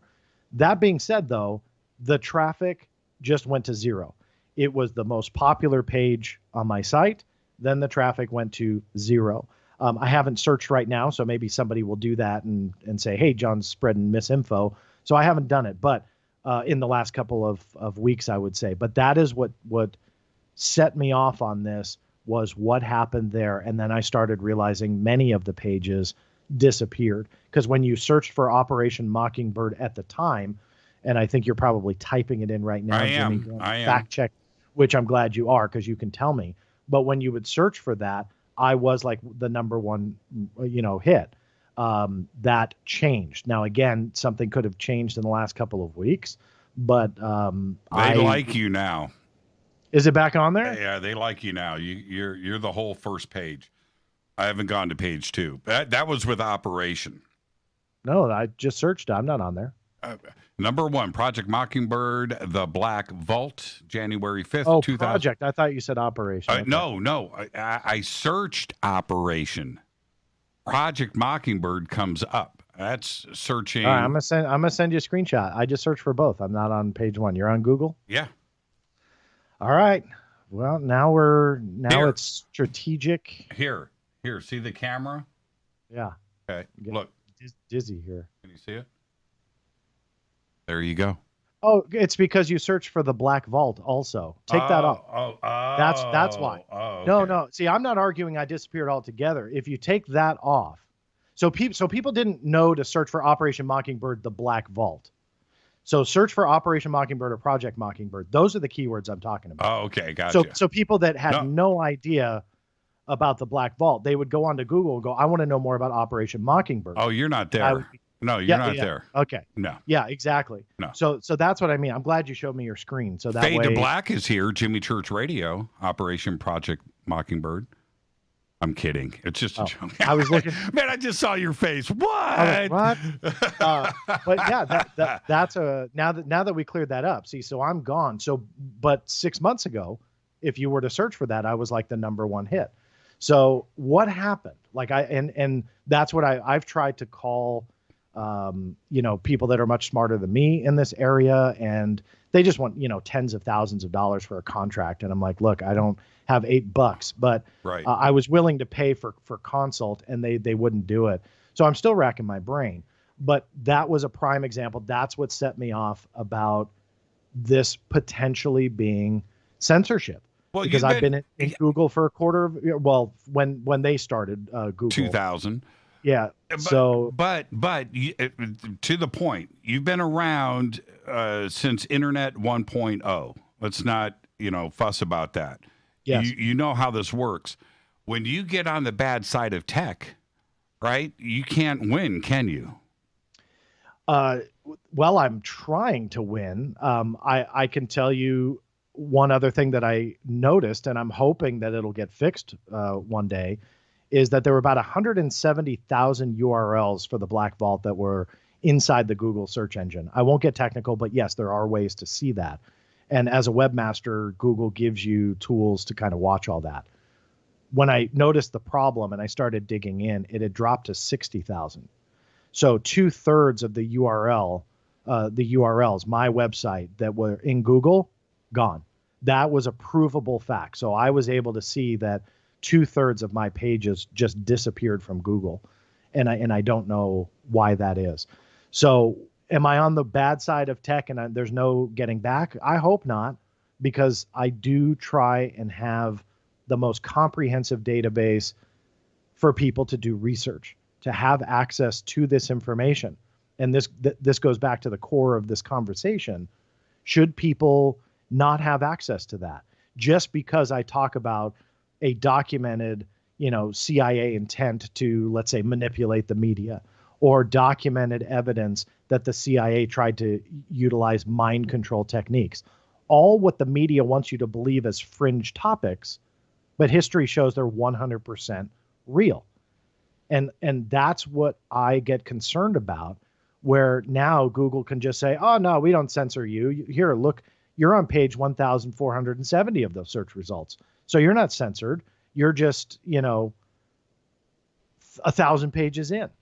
And so they're finding ways to keep that information from people. Now, we're just using Operation Mockingbird as an example, but there are many examples about this. And when people start asking legitimate questions about legitimate issues that may go against what the media is touting, meaning that line that they want you to believe, when you start challenging that, if some of these big corporations have the ability to keep that from you, to put their own quote unquote fact checkers on a link to, let's say, a YouTube video that, yes, may be fringe, that, yes, maybe you and I won't even believe in. But who are we to say, hey, you can't access that video? Well, they're doing it now, right? Right. I mean, it's if you look at, I don't know if you know this, but Parler is still down. Okay, so So somebody wants to do a drinking game, by the way. Did you see that? Oh, tweet? you saw? I did see that. Everybody has to take a shot, I think. Parlor is still down. And so all of the vendors, all the big tech, they flip that switch, right? And there's no way to get it turned back on. Certainly cancel culture is in play with President Trump right now. He's been blacklisted on everything that there is on the internet. And it goes back to what I was saying. Once you are on the bad side of big tech, not even the president of the United States has the ability to hit the light switch from the off position back on to the on position. Yeah. And that's at that level. But if you're down below, if you're just anybody else, once you're on the bad side of it, you're not going to win, are you?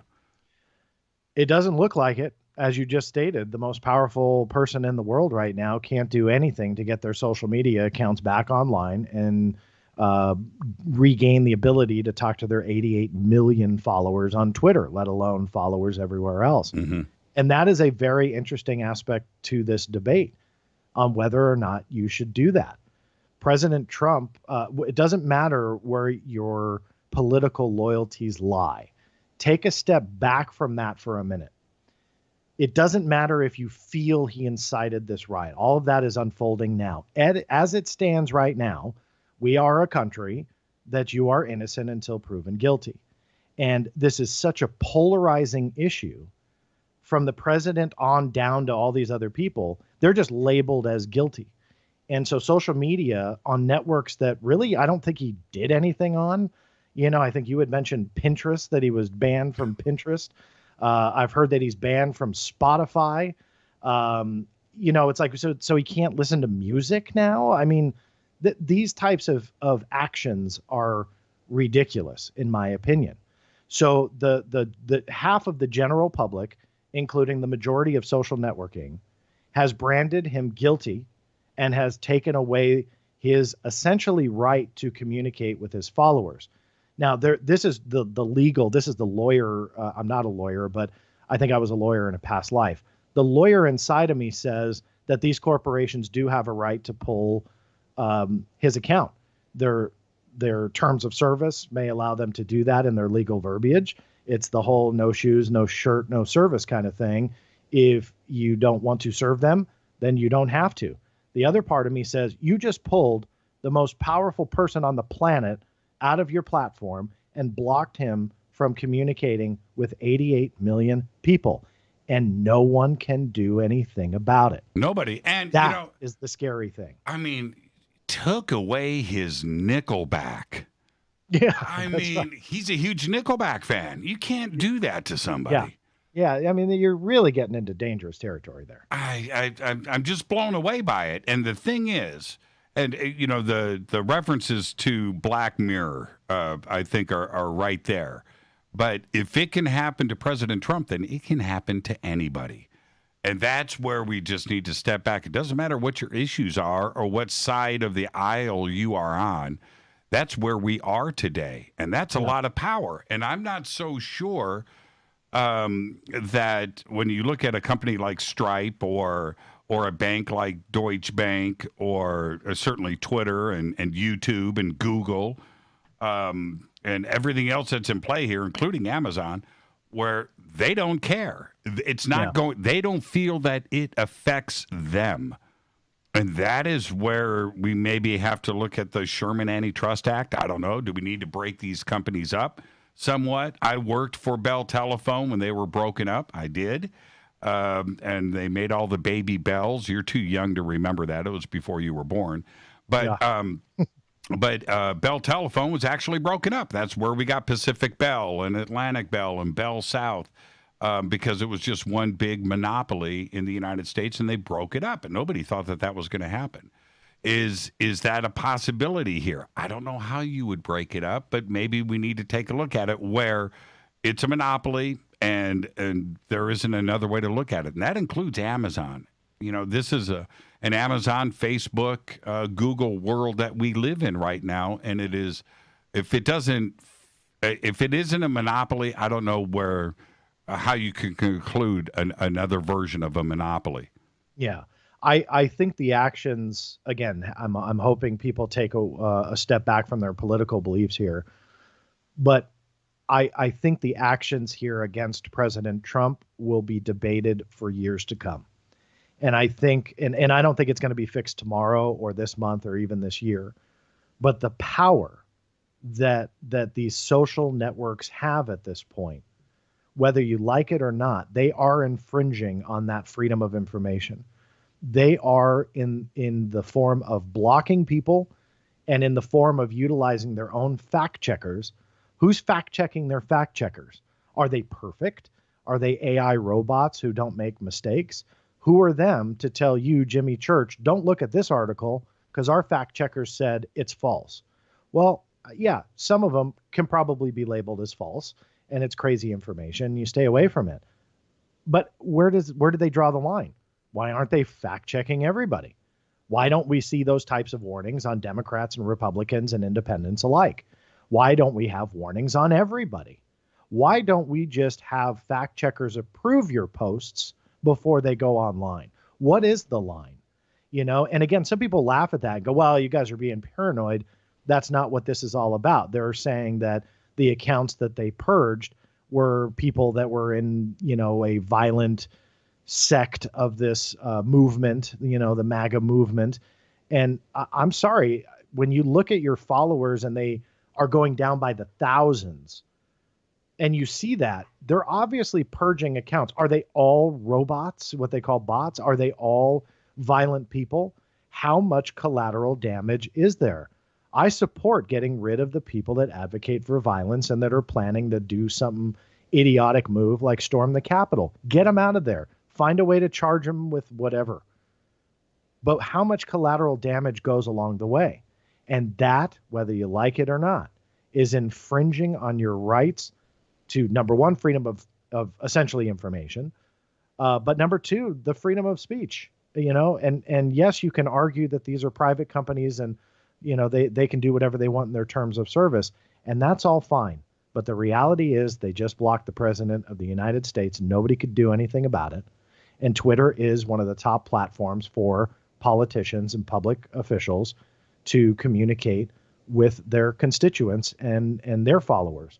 So that's where I believe that debate is going to come in for years to come, because this isn't Joe Blow's community message forum where, yeah, you have a terms of service and you don't like somebody, boot them, and who cares? This is the number one way for these elected officials to communicate. And there has to be a line drawn that when you are that big, and that's aside from the monopoly debate, but when you're that big, you should have a certain set of rules. You know, you should not have control to silence a president. You just shouldn't. And, you know, again, that debate is unfolding now. You're seeing it in the House with a second impeachment, and obviously the Senate will take up the debate on whether or not he truly incited the riot. But step back from that. Doesn't matter what you believe politically. Right. This is an important topic, and we're chartering our boat directly into dangerous territory on this one. I lost 5,000 Twitter followers, right, in the last 48, 72 hours. How much of that, you know, if you follow Twitter's lead, where they said they purged 70,000 accounts that were targeted, so 5,000 of that 70,000 were following Fade to Black. I'm not buying that. Some left from the platform and went over to Parler. Okay, but 5,000 of my followers were of that. You know, wait a minute here. So there's something else going on. It's weird. It's weird. And I was watching it, John. It was like 500 an hour. Yeah. You know, and I was gaining some back, right? So there was a net loss. I think I'm at a net loss right now of 3,000. I got 2,000 back. I can't even follow it anymore. Yeah. But from Twitter's public statements to what happened with Parler and how many people exited and what's going on, I have no idea. I'm not taking it personally. I have no idea why the purge happened, and I'm certainly not the only one. I mean, there are Twitter accounts out there that have lost 10, 15, 20, 30,000 followers in the last 72 hours, and which includes you, too, as well. Let's take a break. We're up against it right now. This is Fade to Black. Our guest tonight, John Greenewald. Now, when we come back, I'm going to set John up. He's got to do some homework. OSAP, ATIP, what's the deal? I want to talk werewolves. What? We'll do all of that when we come back. Stay with us. Hi, everybody. This is Rob Halford, the Metal Guard on JimmyChurchRadio.com. This is KGRA Digital Broadcasting Station. Salt Lake City, Utah. Van Buren, Arkansas. Why is it we're not very good with our health regimen until it's too late? We don't put oil in the car until the engine blows up. When the body's out of balance, your health is not so good. Give your body some love. Log on to GetTheT.com. That's GetTheT.com. Try our Life Change Tea, which cleanses you from harmful intruders. A clean colon is one of the ways to bring the body in balance. We also carry organic supplements to help you get where you need to go. So do your log on to GetTheT.com. That's GetTheT.com. You can even visit our page to save some dough. Does anybody call money dough anymore? Anyway, if you're looking for short, helpful health tips, go to YouTube and punch in Health Matters Now. That's Health Matters Now. So, log on to GetTheT.com, shop, get balanced, then learn some cool tips at Health Matters Now. You'll be glad you did. That's GetTheT.com. Your contact for current news and trending topics. KGRARadio.com. This is Jimmy Church of Fade to Black, and I only drink Fade to Black blend coffee from Rivermoon. Just click on the Rivermoon Coffee banner at jimmychurchradio.com. Promo code F2B Blend. This is the only way forward. This is Fade to Black. Make contact. KGRARadio.com.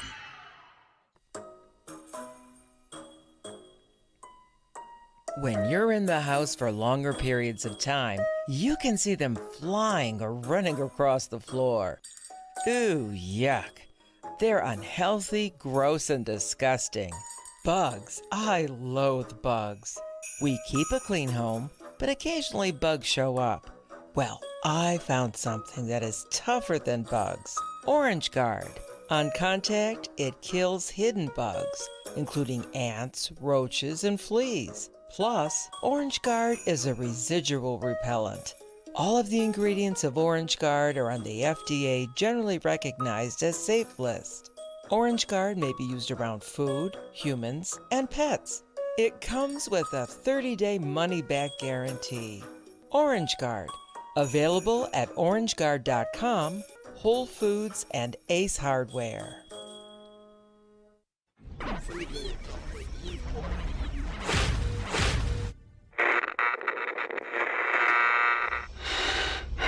You want to know a secret? I love ponies. I really love ponies. I'm serious. I couldn't stay sane without ponies to brush. Why Fade to Black? Because you never got that pony, damn This is Fade to Black with Jimmy Church on the Game Changer Radio Network and KGRA, the Global Radio Alliance.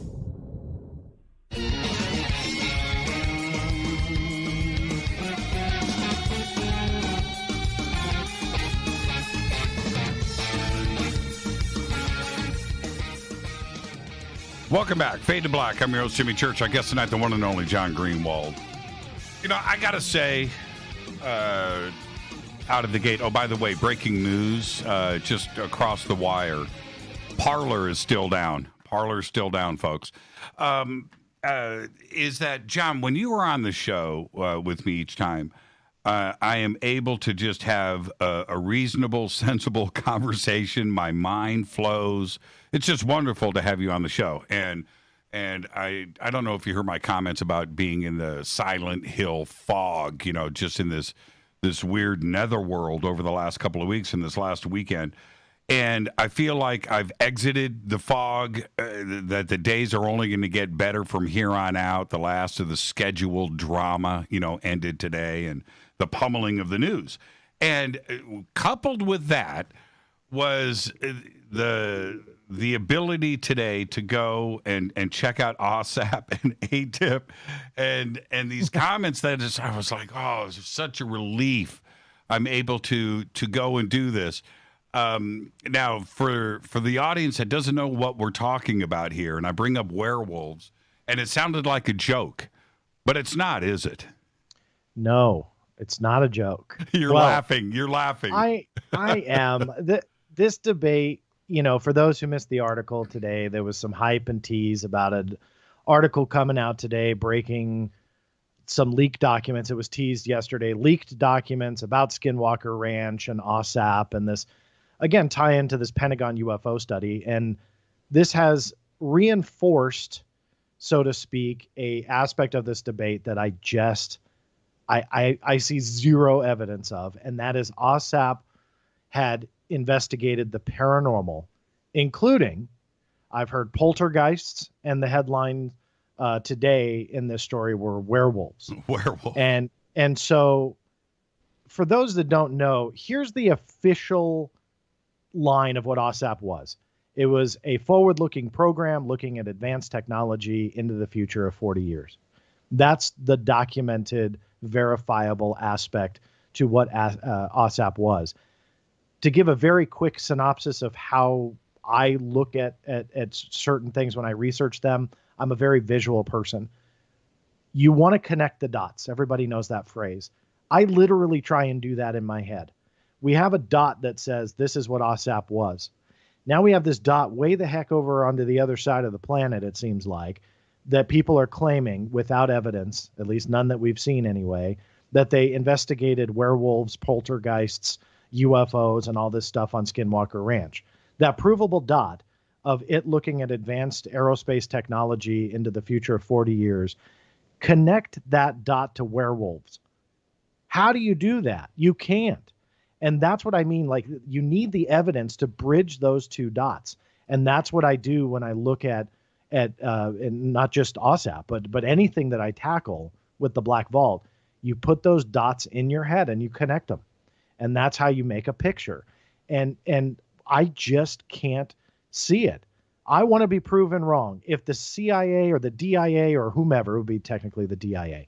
But if the DIA gives me documents that they research werewolves, man, I would love to admit that I was totally wrong on that one, because I'd love to see what they have on werewolves.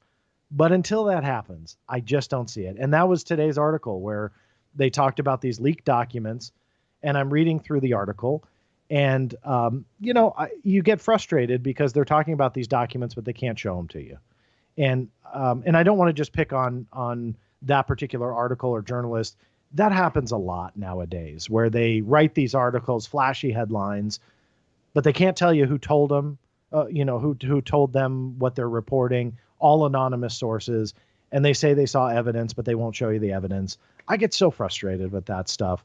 This topic needs the evidence, and if you don't have it, keep pushing for it and publish your article then. But it gets frustrating to see, and that unfolded today. Now, I had difficulty in connecting UFOs to OSAP and ATIP. That's right. No, I'm not. That's I'm with you. Okay. I'm totally with you. When, this is a secret government UFO research project, I read through everything and I didn't find UFOs or aliens or ETs or crash flying saucers anywhere in the material. It was about forward thinking with technology. I mean, that's what I got out of all of it. If somebody wants to show me something else, I'm open to it. But now taking this, further into werewolves and poltergeists and portals and Bigfoot and other things, that for me, you just have to have it. You have to have the documents. You have to come forward. That's too big of a leap. It's a huge leap. And the reason why I laughed when you were saying that is because I remember the days when that was the debate and it was so far-fetched. Now it's like, I could actually buy the whole UFO thing because you've added in werewolves to the conversation that takes it so far over the ledge of belief. because there's that lack of evidence.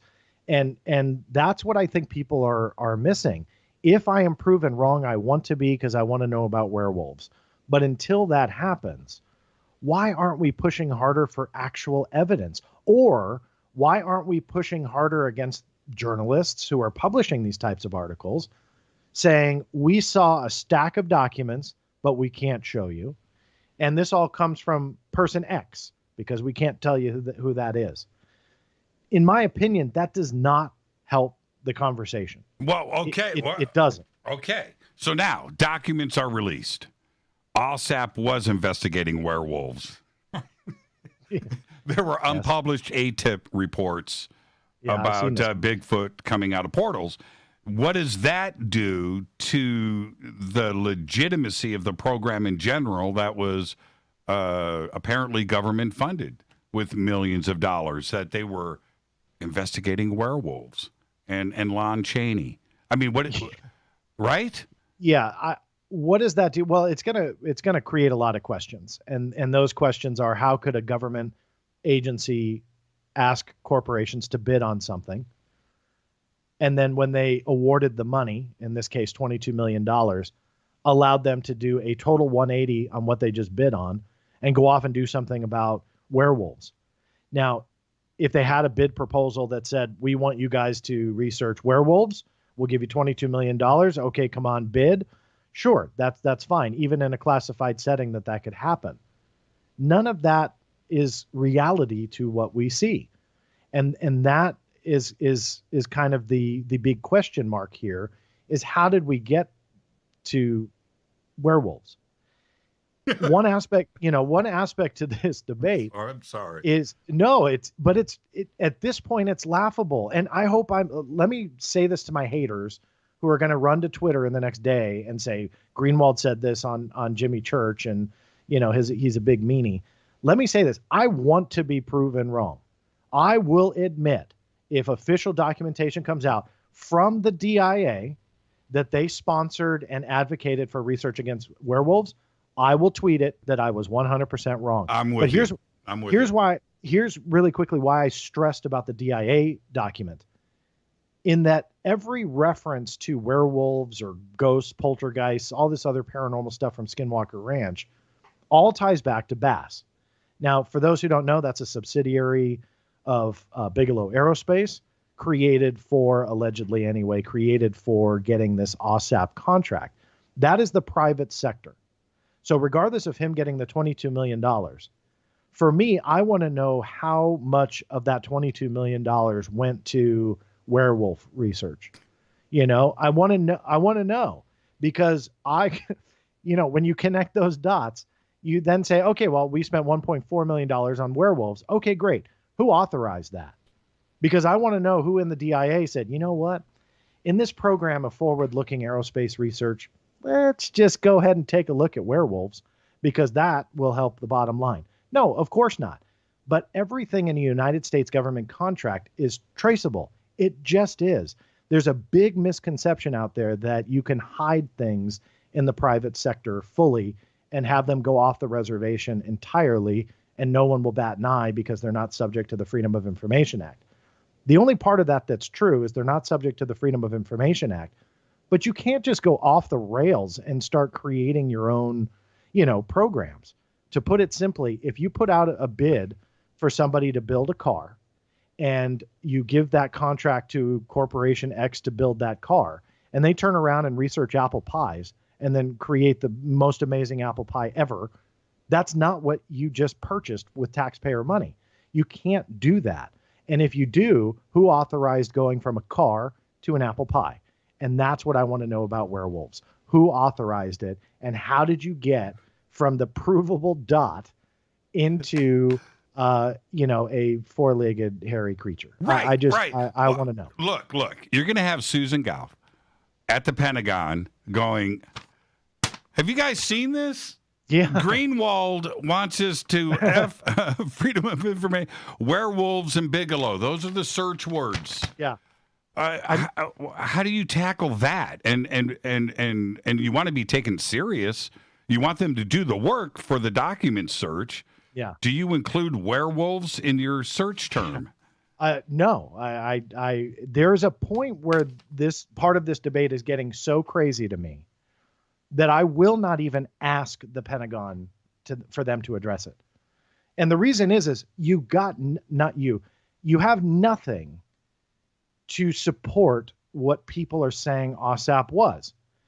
You don't have a name, because I don't have any quotes from Luis Elizondo to say that they did werewolves. So, I've got nothing to reference. So imagine going to the Pentagon going, all right, so I know I've asked you about the nuts and bolts about UFO research. Talk to me, Susan, about werewolves. Right. You just can't do that without being laughed at. And that's what this debate is. Now, if those leaked documents that were referenced in the story today were there, and maybe they looked phony or whatever, but at least that's something. I don't like leaked documents for many reasons, but at least you have something there. And then you can go to Susan Goff and say, hey, this is what was published. I'm trying to verify it. And then go from there, about werewolves. But until you have something, you just can't go there. And I will say, like, we're laughing about it because it is funny. But the part that's not funny is how much this hurts the legitimate research angle of trying to figure out the truth. That's my point. Yeah. That's it. That's the bottom line there. That's the bottom line. And when you do stuff like this, and maybe the journalists have the best intent in the world, but at the end of the day, you're essentially throwing mud in a big bucket of water that's already really muddy, and it doesn't help. It really doesn't. Using that visual again, to get from that provable point from point A to point B being werewolves, you have a long distance to go in between of finding that evidence. They could have very well researched werewolves, but we can't leap there yet. We need the evidence. We need to keep asking questions.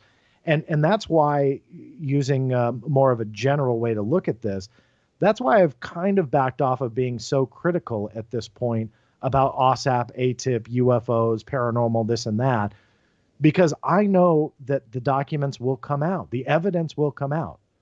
And one side is obviously lying. They just are. And one side is not right. They both can't be right. And this is, again, that debate of what OSAP and ATIP were versus what is this public line. And the evidence will eventually come out. And that's the day I'm looking forward to get some answers. Is it in the realm of possibility? Okay. Up at Skinwalker, Robert Bigelow is sitting there with Kit Green, Jim Semivan, Hal Puthoff, right? And he's got the group there, and he goes, okay, guys, werewolves. Is it possible? Well, sure, it's possible, but I think you kind of nailed it with that scenario that this isn't DIA. And I think that it is very possible that this money went towards werewolves. The question mark for me is why and how and who did it. And if it was just the private sector part of this, you're getting into a dangerous territory of who authorized the funds to go to that. And I know everybody says that Robert Bigelow put in a lot of his money. And that's probably true. I wouldn't doubt that at all. He's done a lot of personal investment into this type of research.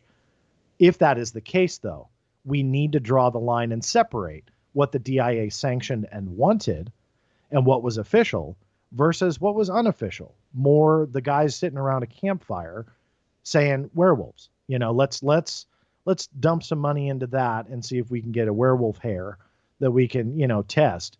But that doesn't mean that it was sanctioned by DIA, and those are the dots that are so incredibly hard to connect. If I were to be forced to give a best guess, it wouldn't surprise me that there were paranormal aspects utilized from Bass while they were at Skinwalker Ranch, looking into UFOs and other aspects of the paranormal. I don't believe that it was anything official. I just don't. And if they tried to make it official, why wasn't there anything even remotely close to being paranormal, let alone UFOs, right? But paranormal in the list of reports that were generated under that contract? And that's the big question. And you get into dangerous territory and sensitive territory when you talk about misappropriation of funds and did this particular organization go off the reservation and do something that they weren't tasked to do? Or is this misconstrued? Is the media to blame? We started our show talking about how inaccurate the media is. No offense to some of the journalists that broke this story originally, but they weren't 100% accurate either. There's a lot of question marks about the original reporting about all this. Mm-hmm. So who's to say that they didn't essentially blur the line in between what was official and what may have been more of a bass private sector interest? And maybe Bigelow did put in a little bit of his money. Maybe he wanted it to be a part of OSAP, but no one can hide from the fact that the DIA didn't want the program after 2 years. Why is that? If there was proof of werewolves, I would guess maybe the DIA would want to continue. Well, I don't know about you, but I want to see Dr. Eric Davis's OSAP werewolf report that wasn't published. I want to see. Okay, let's shift gears before we do run out of time. We've got the UAP task force, the UAPTF, as we know, was funded in this COVID budget proposal. 180 days. What do you expect? What do you expect 180 days out? A delay. A delay in the report? Yeah. I truly believe that the 180-day deadline will be pushed. Can they do that? I thought it's law. Isn't? No, I mean, it's to be honest with you, I'm not even sure how much of a mandate it is, even though I used the word earlier in the show. But no, it's kind of a suggestion. It feels that way in the budget. It's less of a mandate, more of a, hey, we'd like to see this. But let's just say it does come to fruition. I'm very intrigued by it. I want to start being optimistic. I'm very intrigued by it. I want to see what they produce.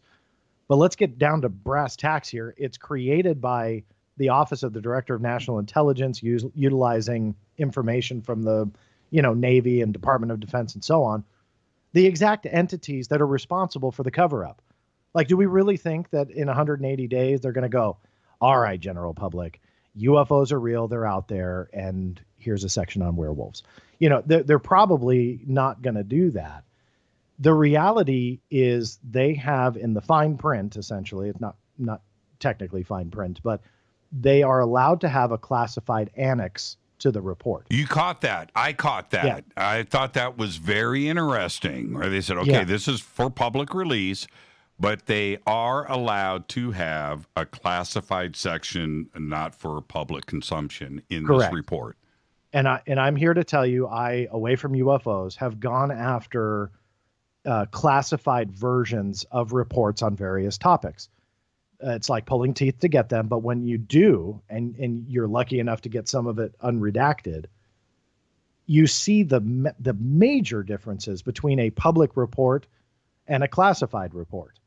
And the reason why I bring that up is I think that that's what we're going to see here. You're going to see a watered down public report sent out to the general public, probably explaining UFOs is likely nothing, that pilots have encountered a couple things.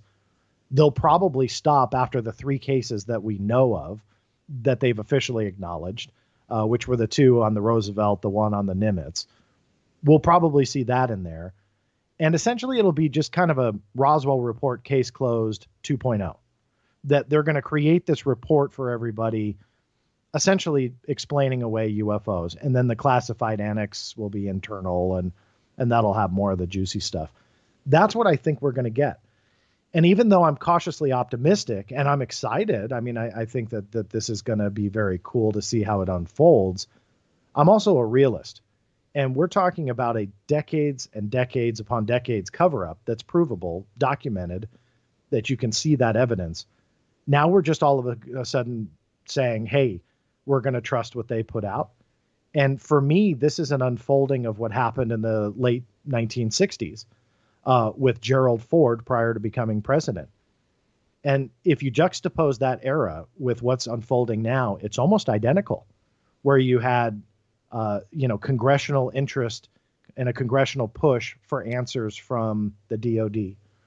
You had former government personnel involved in that effort saying that there's more to this story and pushing for answers. Again, juxtapose that with today. It's like identical. We have former government officials that are pushing for answers. We have, in this case, Marco Rubio, head of the committee, pushing for answers. It's nearly identical. And that era in the late 1960s with Ford's interest pushed Congress to do something that then paved the way for the study towards the end of Project Blue Book. That at the University of Colorado, that was the report that was published. That led to the end of Project Blue Book. They pretty much said everything about UFOs was explainable, and case closed. So it kind of backfired. You know, at the time, everybody's excited. Hey, we're going to get some answers. And it backfired to where it's like, nope, all this is a waste of money. And Project Blue Book and UFO investigations were shut down. I hope that that doesn't happen again.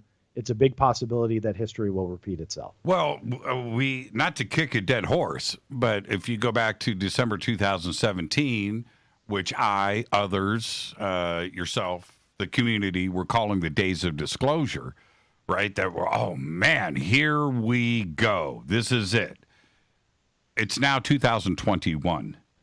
And there's no hiding that fact that we now have pushed it back another year. Now we are in 2021. None of us expected to be here again without answers.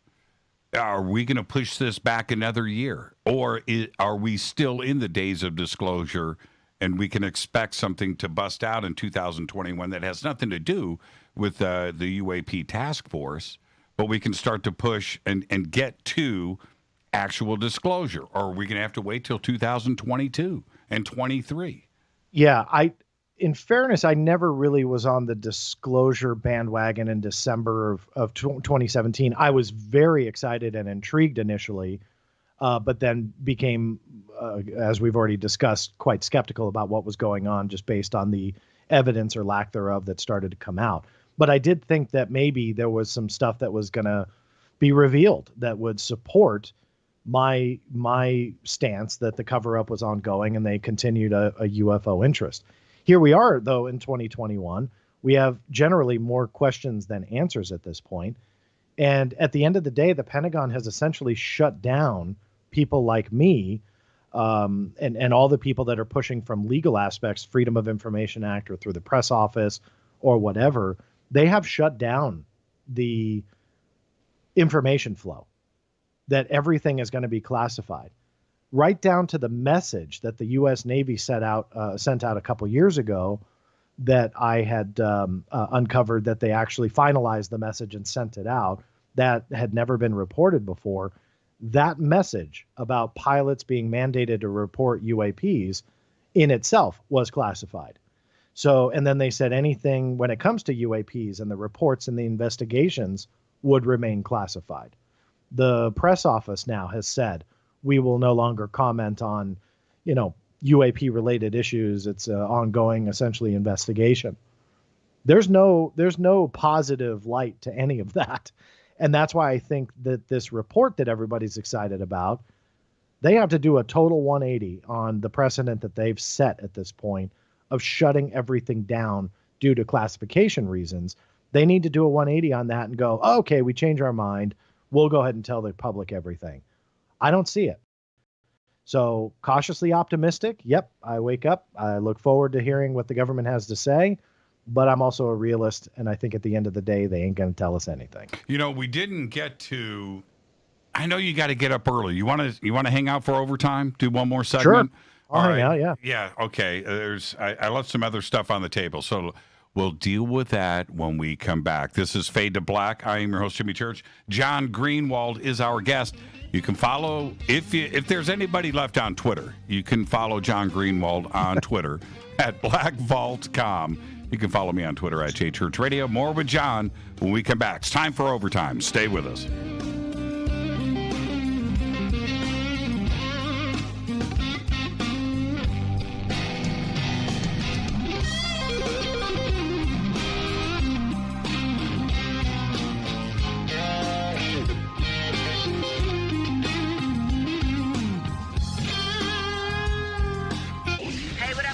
Girl Vivica Fox here, and you are listening to my boy, Jimmy Church, on JimmyChurchRadio.com.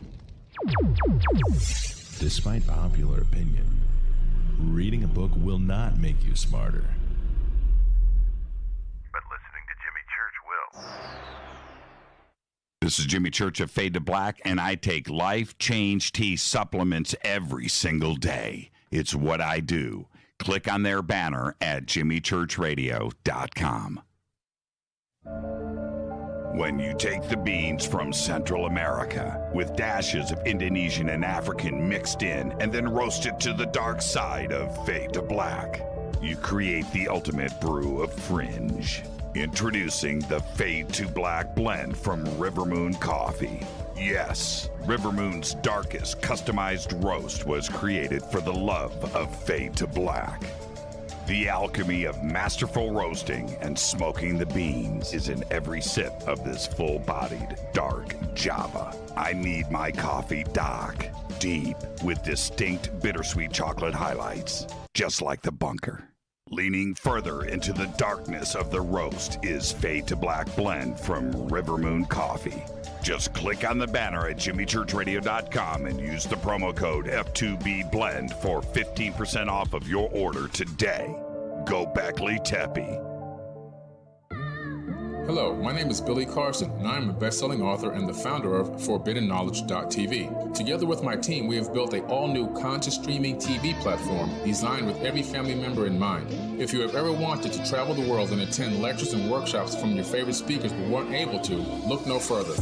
ForbiddenKnowledge.tv. There are dozens of workshops and lectures from speakers you know and love. We have also included amazing categories to assure that your consciousness is entertained and elevating on a daily basis. Amazing interviews, ancient history, ascension knowledge, wisdom teachings, documentaries, conspiracies, mysteries, health and fitness, conscious cooking, meditations, finance, yoga, and so much more. To start your free trial on any mobile device or computer, surf to ForbiddenKnowledge.tv. That's Forbidden Knowledge with the number 4, ForbiddenKnowledge.tv. Again, visit ForbiddenKnowledge.tv today. Are you intrigued by Paranormal Talk Radio? You'll love the new Paranormal Radio app from TalkStream Live. You'll find a great selection of talk shows covering UFOs, ghosts, strange phenomena, and much more. Download the Paranormal Radio app now and start listening to the very best in paranormal talk entertainment, including the network you're listening to right now, the Paranormal Radio app. Free in Google Play and the iOS App Store. Brittany, Gabby, and you're listening to JimmyChurchRadio.com. It's not a lifestyle we chose. We were born this way. KGRARadio.com.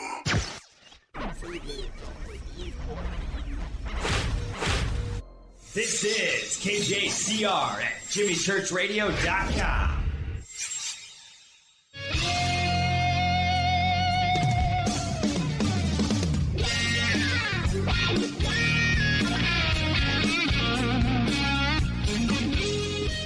Welcome back. Fade to Black. I'm your host, Jimmy Church. Our guest tonight, John Greenwald of the Black Vaults. We're going straight into overtime. So this is always, John, this is one of my favorite parts of the show because I like to relax a little bit. We got all the other stuff out of the way. Let's go into overtime and go into a free will zone. And I wanted to ask you about something that we've never discussed. This photograph of this F-18 pilot with an object outside. He's taken with his cell phone. Have you seen the image? I have, yes. What do you think you are seeing? No, wait a minute. No, let's back up. Before you had a chance to think about it, when you first saw it, what went through your mind? It goes back to my feelings on anonymous sources. When I first saw it, I was intrigued on, the root of where it came from. And reading through the article that broke the story, other than the context of it was a leaked photograph from the UAP task force and internal reports, that was it. The source was unnamed. Where it came from was unnamed. And and this is truly my original thought. What is the context of that photo?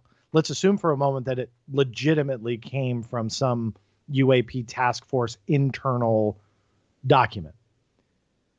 Why was it in there? Is it in there because it was proven to be a UAP, unidentified object, that defies explanation, and it was going Mach 40, making a left turn in mid-flight? Or was this hey, pilots see balloons and often will report them as UAPs.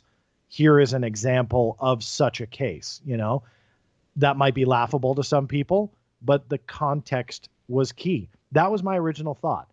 And as a researcher, you look at stuff like that, and you have to read the article, and there's absolutely nothing you can do after that, because you just have to believe what you were told.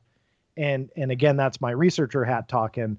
It's just frustrating to see because there is no follow-up. Some people eat that stuff up. They love it. They take it for they take it at the article's word that it is an officially leaked photo from this document from the UAP task force. I'm just that stickler. I need to have some kind of provenance to where that came from and the context itself. What did you think the object was, though? I was not really, I'll admit, I was not knowledgeable enough to look at it and go, hey, you know what? I think that this is a balloon, or I think that this is a, ejected piece of XYZ from some whatever technology. I really wasn't sure. The internet, however, and I think you and I have talked about this in past shows, the internet is so powerful. There are so many incredibly smart human brains out there that it wasn't long before people were starting to theorize what it was. And it didn't take long for people to start really digging in and looking at the photo and figuring it out. And it wasn't long before somebody had found a nearly identical balloon that you could put them over each other and see that it was like an exact match to it became known online as the Batman balloon. And at first I thought when somebody had sent that to me, I had laughed out loud. I thought, oh my gosh, that's ridiculous. I saw your tweet about it. Yeah. I remember and then that. I thought it was a joke. And then all of a sudden I was like, oh my God, look at that. That actually looks like the balloon. And as more and more people looked at it and started analyzing a little bit, yeah, we kind of lean, I say collectively, that it was likely a balloon. But going back and joking aside, going back to the context comment that I made, that's why it's important. If we are to take the article and believe that this was part of a UAP task force report, that's where the context is key. And I even put out a just kind of a plausible theory of mine that if they allowed this to leak, you can use that from an intelligence standpoint. You can utilize the general public to start thinking that the UAP task force is inept, and in turn our worldwide either enemies or friends and allies alike will start to think, wow, they can't really identify a balloon, and they will lose, I don't want to say respect, they will lose the thought process that the intelligence community and the analysts working inside of it are as smart as they once believed. Same issues with TTSA and the number one balloon. Same situation, identical. There were weird connections, yeah, absolutely, in the last couple of years to balloons, and essentially people saying one thing about a UFO photo, and then all of a sudden we find out they're balloons. From an intelligence standpoint, you can use that. I truly believe that. And that's where you kind of get into, can the internet be used as a disinformation tool? And ironically, I'll pull it up today. I haven't posted this, but I was going to. I'm probably going to post it tomorrow, but I'll tell you about it. I did a request to the CIA. It did a few agencies, but the CIA came back today for a werewolf balloon. That one's still pending. Jim, don't blow my biggest story of the year. Okay. No, I did a request for research done by, again, quite a few agencies, but to the CIA was one of my targets. Research on how the internet can be used for disinformation purposes. Ooh. And their response was they will neither confirm nor deny they've done that research. It's called a Glomar response. Now, is that really a standard answer when you ask for that type of research? Who knows? But it does lead to an interesting question on, would the intelligence community utilize these types of media outlets that will publish anything without naming sources or provenance to photos or documents, utilize that and allow the general public to think a certain way about the UAP task force? Because I saw it unfold on social media. Wow, the UAP task force can't figure this out. They couldn't determine it was a balloon. Well, again, the context is key. There was zero context on why they had that photo. And yeah, I think it's very plausible that they allowed that type of stuff to leak and allow the internet to go crazy and focus in on that one particular photo and, start to create an illusion about how smart and intelligent the UAP task force is, when in reality, it's all a smokescreen. They know exactly what they put out there. They knew exactly what the object was, but the internet and the rumors start, flourishing over there, when in reality they have a completely different agenda. And I think that there is room to debate that on whether or not they would utilize the internet to spread disinformation for their own benefit. Well, okay, because at the same time, we have this photograph and this image published. We don't know. We don't have any testimony from the pilot. We don't have any idea of distance. We can't triangulate whether it's a balloon or not at that altitude or not. We don't, how fast was it going? What did the pilot see? All of this, we don't have any of that. We just have the image.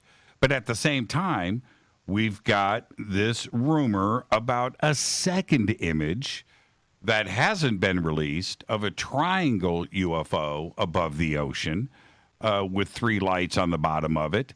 And is that disinformation? We've had Bob McGuire on the show. I'm sure he's listening right now. He has seen an image that may be this image that everybody else is talking about. He doesn't know. Of the bottom side of a triangle UFO.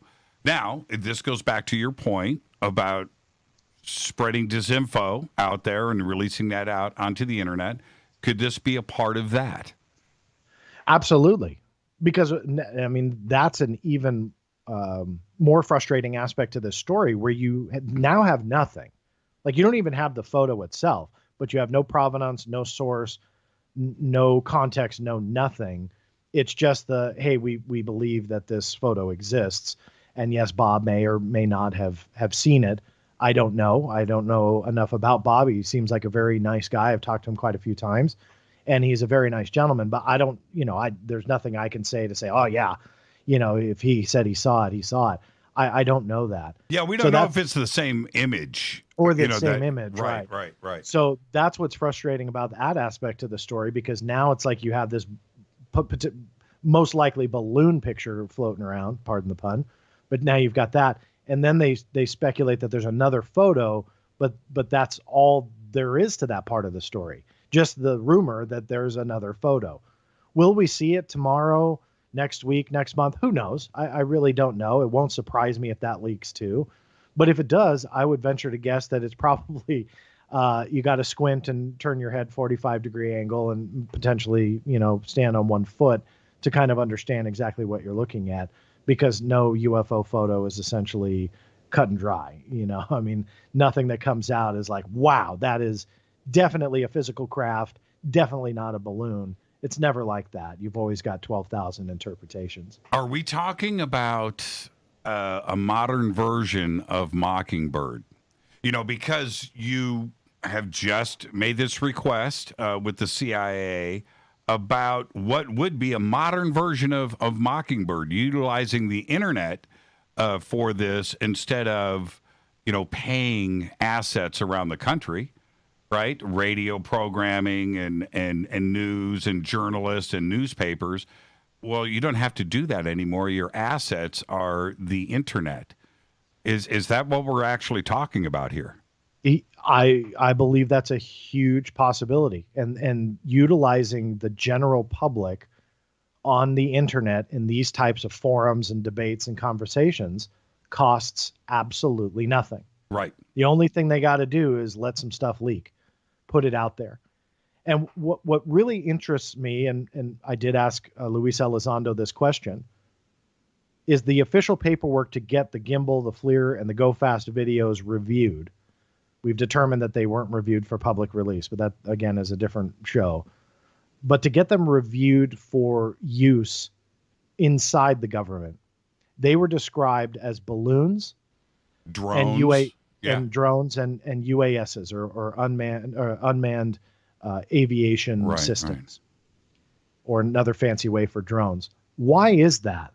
Why did then fast forward a couple years, a UAP task force photo get leaked?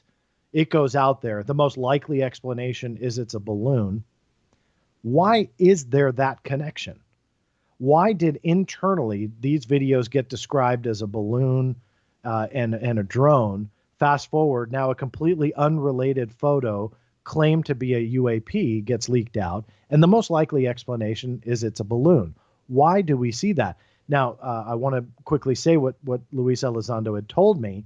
He had said that the agency, the arm of the DoD that reviews these videos, was essentially not cleared to, I want to make sure I have this accurate because I don't want to misrepresent what he said, but he essentially said that they were not cleared to understand or know that they were investigating UAPs. However, those involved in the review outside of what they call DOPSR, which included the U.S. Navy, were all read in, that they knew that it was UAPs. So essentially it was a secret held by Mr. Elizondo and the Navy, and in between was the agency in charge of reviewing the material, and they were essentially kept in the dark.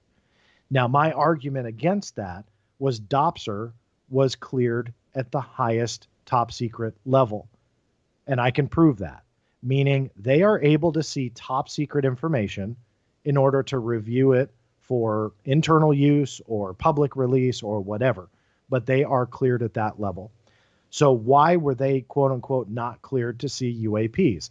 I feel that after I asked that question and got the answer that Mr. Elizondo gave me, I still question whether or not any of that is essentially true, because they would be cleared to see it regardless of how high the classification was.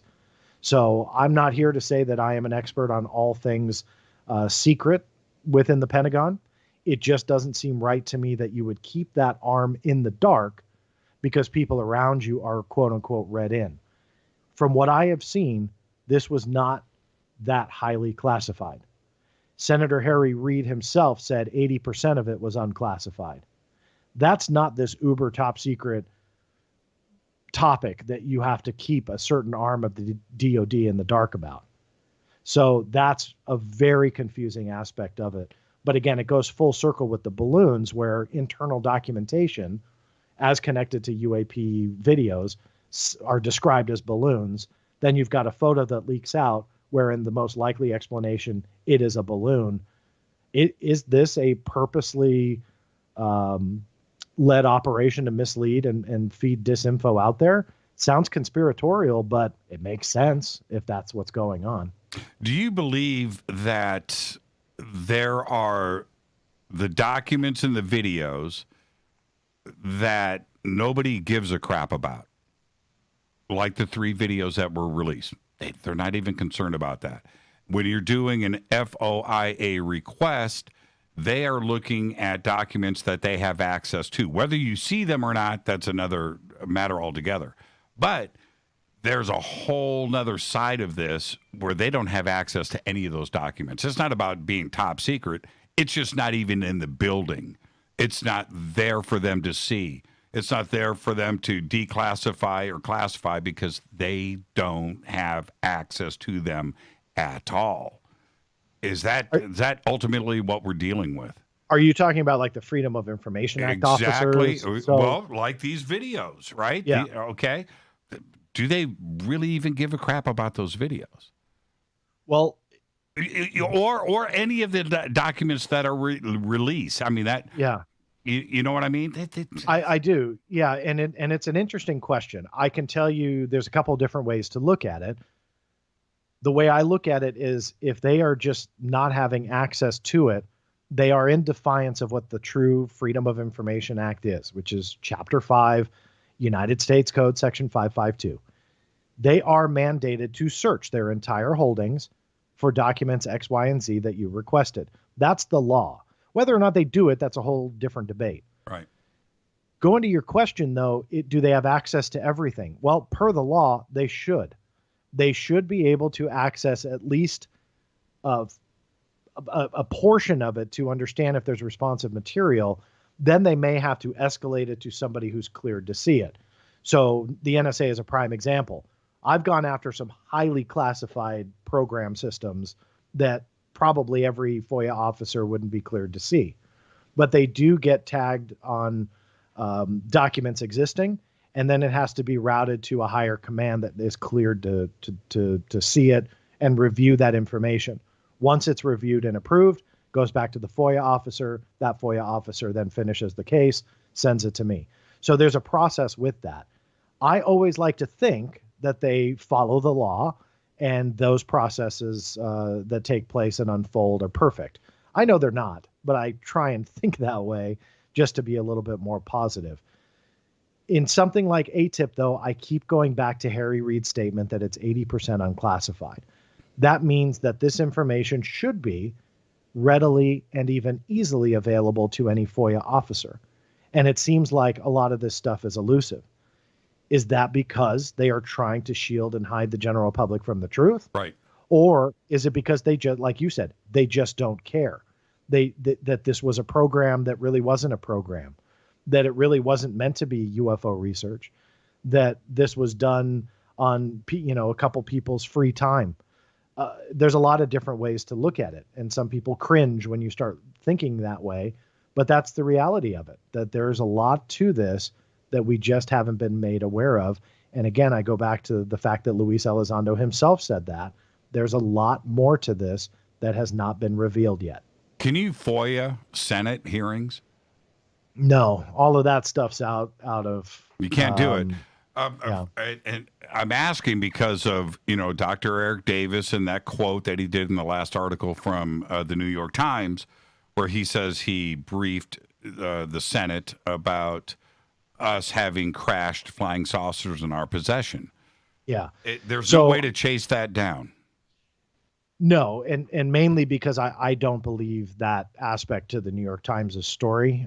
I do believe that was either fabricated or misrepresented for numerous reasons, which I know you're coming up to the end of the show. But in short, I just don't think that took place the way that it was reported. But just to kind of give people a side of the FOIA, what you try and do is, even though the Senate and hearings like that are off limits, what are on limits are the preparatory material for such a briefing. Let's say if the United States Navy took part in it. Or so you mean a calendar of events? Right. Well, calendars, but more so the material that was utilized by the United States Navy for the briefing. Okay. Because it's not the senator doing the briefing. The senator's receiving the briefing. If the Navy was responsible for giving the briefing, which I believe there's enough evidence to exist to say that the Navy led these briefings. If that's the case, you go from that side of this debate. So you might first think, oh, let's go after the Senate material. Well, that's off limits to the FOIA. Don't think like that. Think about the Navy side. And you start targeting the material that the Navy utilized to give that briefing, like PowerPoint presentations, like videos, like photographs. Maybe classified, but at least that's a way to start accessing that material and hopefully get it through the Freedom of Information Act. And yes, I have open FOIAs for that. Thank you so much. We are at the end of everything. What is next? What's going on? And second question, how and when do you release your podcast? I appreciate that. The podcasts and everything are very random. There's not enough hours in the day, being a dad with 2 kids and now a puppy, and it's very difficult. So it's a little bit at random. If you go to theblackvault.com/live, that will bounce you to the channel where all of that streams out. And I'm making a video right now about the CIA material. What's next is really, I take things day by day. If you were to ask me last week, hey, you think you're going to have a viral story next week that'll completely throw your traffic through the roof, I'd think you're crazy. But things just happen. So there's a lot coming. I have a lot of documents that are going online, some UFO related and some not. And so that's it. That's what's next for me. I just kind of take it day by day. Thank you so much, John. Another great conversation. And I do want everybody to know when we booked John for the show, we had no idea what the future was. We had no idea. Well, it was a crazy week, man. It was just unbelievable. But be safe out there. My best to you and your family and everything else. And we'll have this chat again very soon. Thank you so much, John. I'm looking forward to it. Thanks again, Jimmy. You're the very best. John Greenewald. And it's all simple. It's theblackvault.com. All right? Everything is over there. And do follow John on Twitter at blackvault.com. Tomorrow night is Fader night. It's Thursday night. It is open lines all night long. And I know I had mentioned at the top of the show, Silent Hill, and I've been in a weird zone, and I know that all of you have been too. But I think that today, I started to walk out of the fog, and I think we all are. All right? And tomorrow night on the show, I want to hear from all of you. How are you feeling? That's it. Maybe, just maybe, 2021 is going to be the year that we hoped it would be. And I feel great. I'm in a great mood. The last of the scheduled drama is over. It's over. All right? All right. With that, I am going to get out of here. I want to thank John Greenewald. Great conversation tonight. It was just perfect, and it was one that I know that I needed, and you're right there with me. All right? All right. Fade to Black's executive producer is Rita Camarion. Show is produced by Hilton J. Palm, Renee, Dennis, and Kevin. Announcers are Steve Harder, Gene Vito, and Mark D. Kovar. Webmaster is Drew the Geek. Music, Doug Aldrich. Intro, Spaceboy, spaceboymusic.com. Fade to Black is produced by KJCR for the Game Changer Network, and syndication is KGRA, The Planet. This broadcast is owned and copyrighted 2021 by Fade to Black and the Game Changer Network, Inc. It cannot be rebroadcast, downloaded, copied, or used anywhere in the known universe without written permission from Fade to Black or the Game Changer Network. I'm your host, Jimmy Church. Tomorrow night's Thursday. It's Fader night. It's open lines all night long. Until then, I want everybody to be safe. Fade to Black.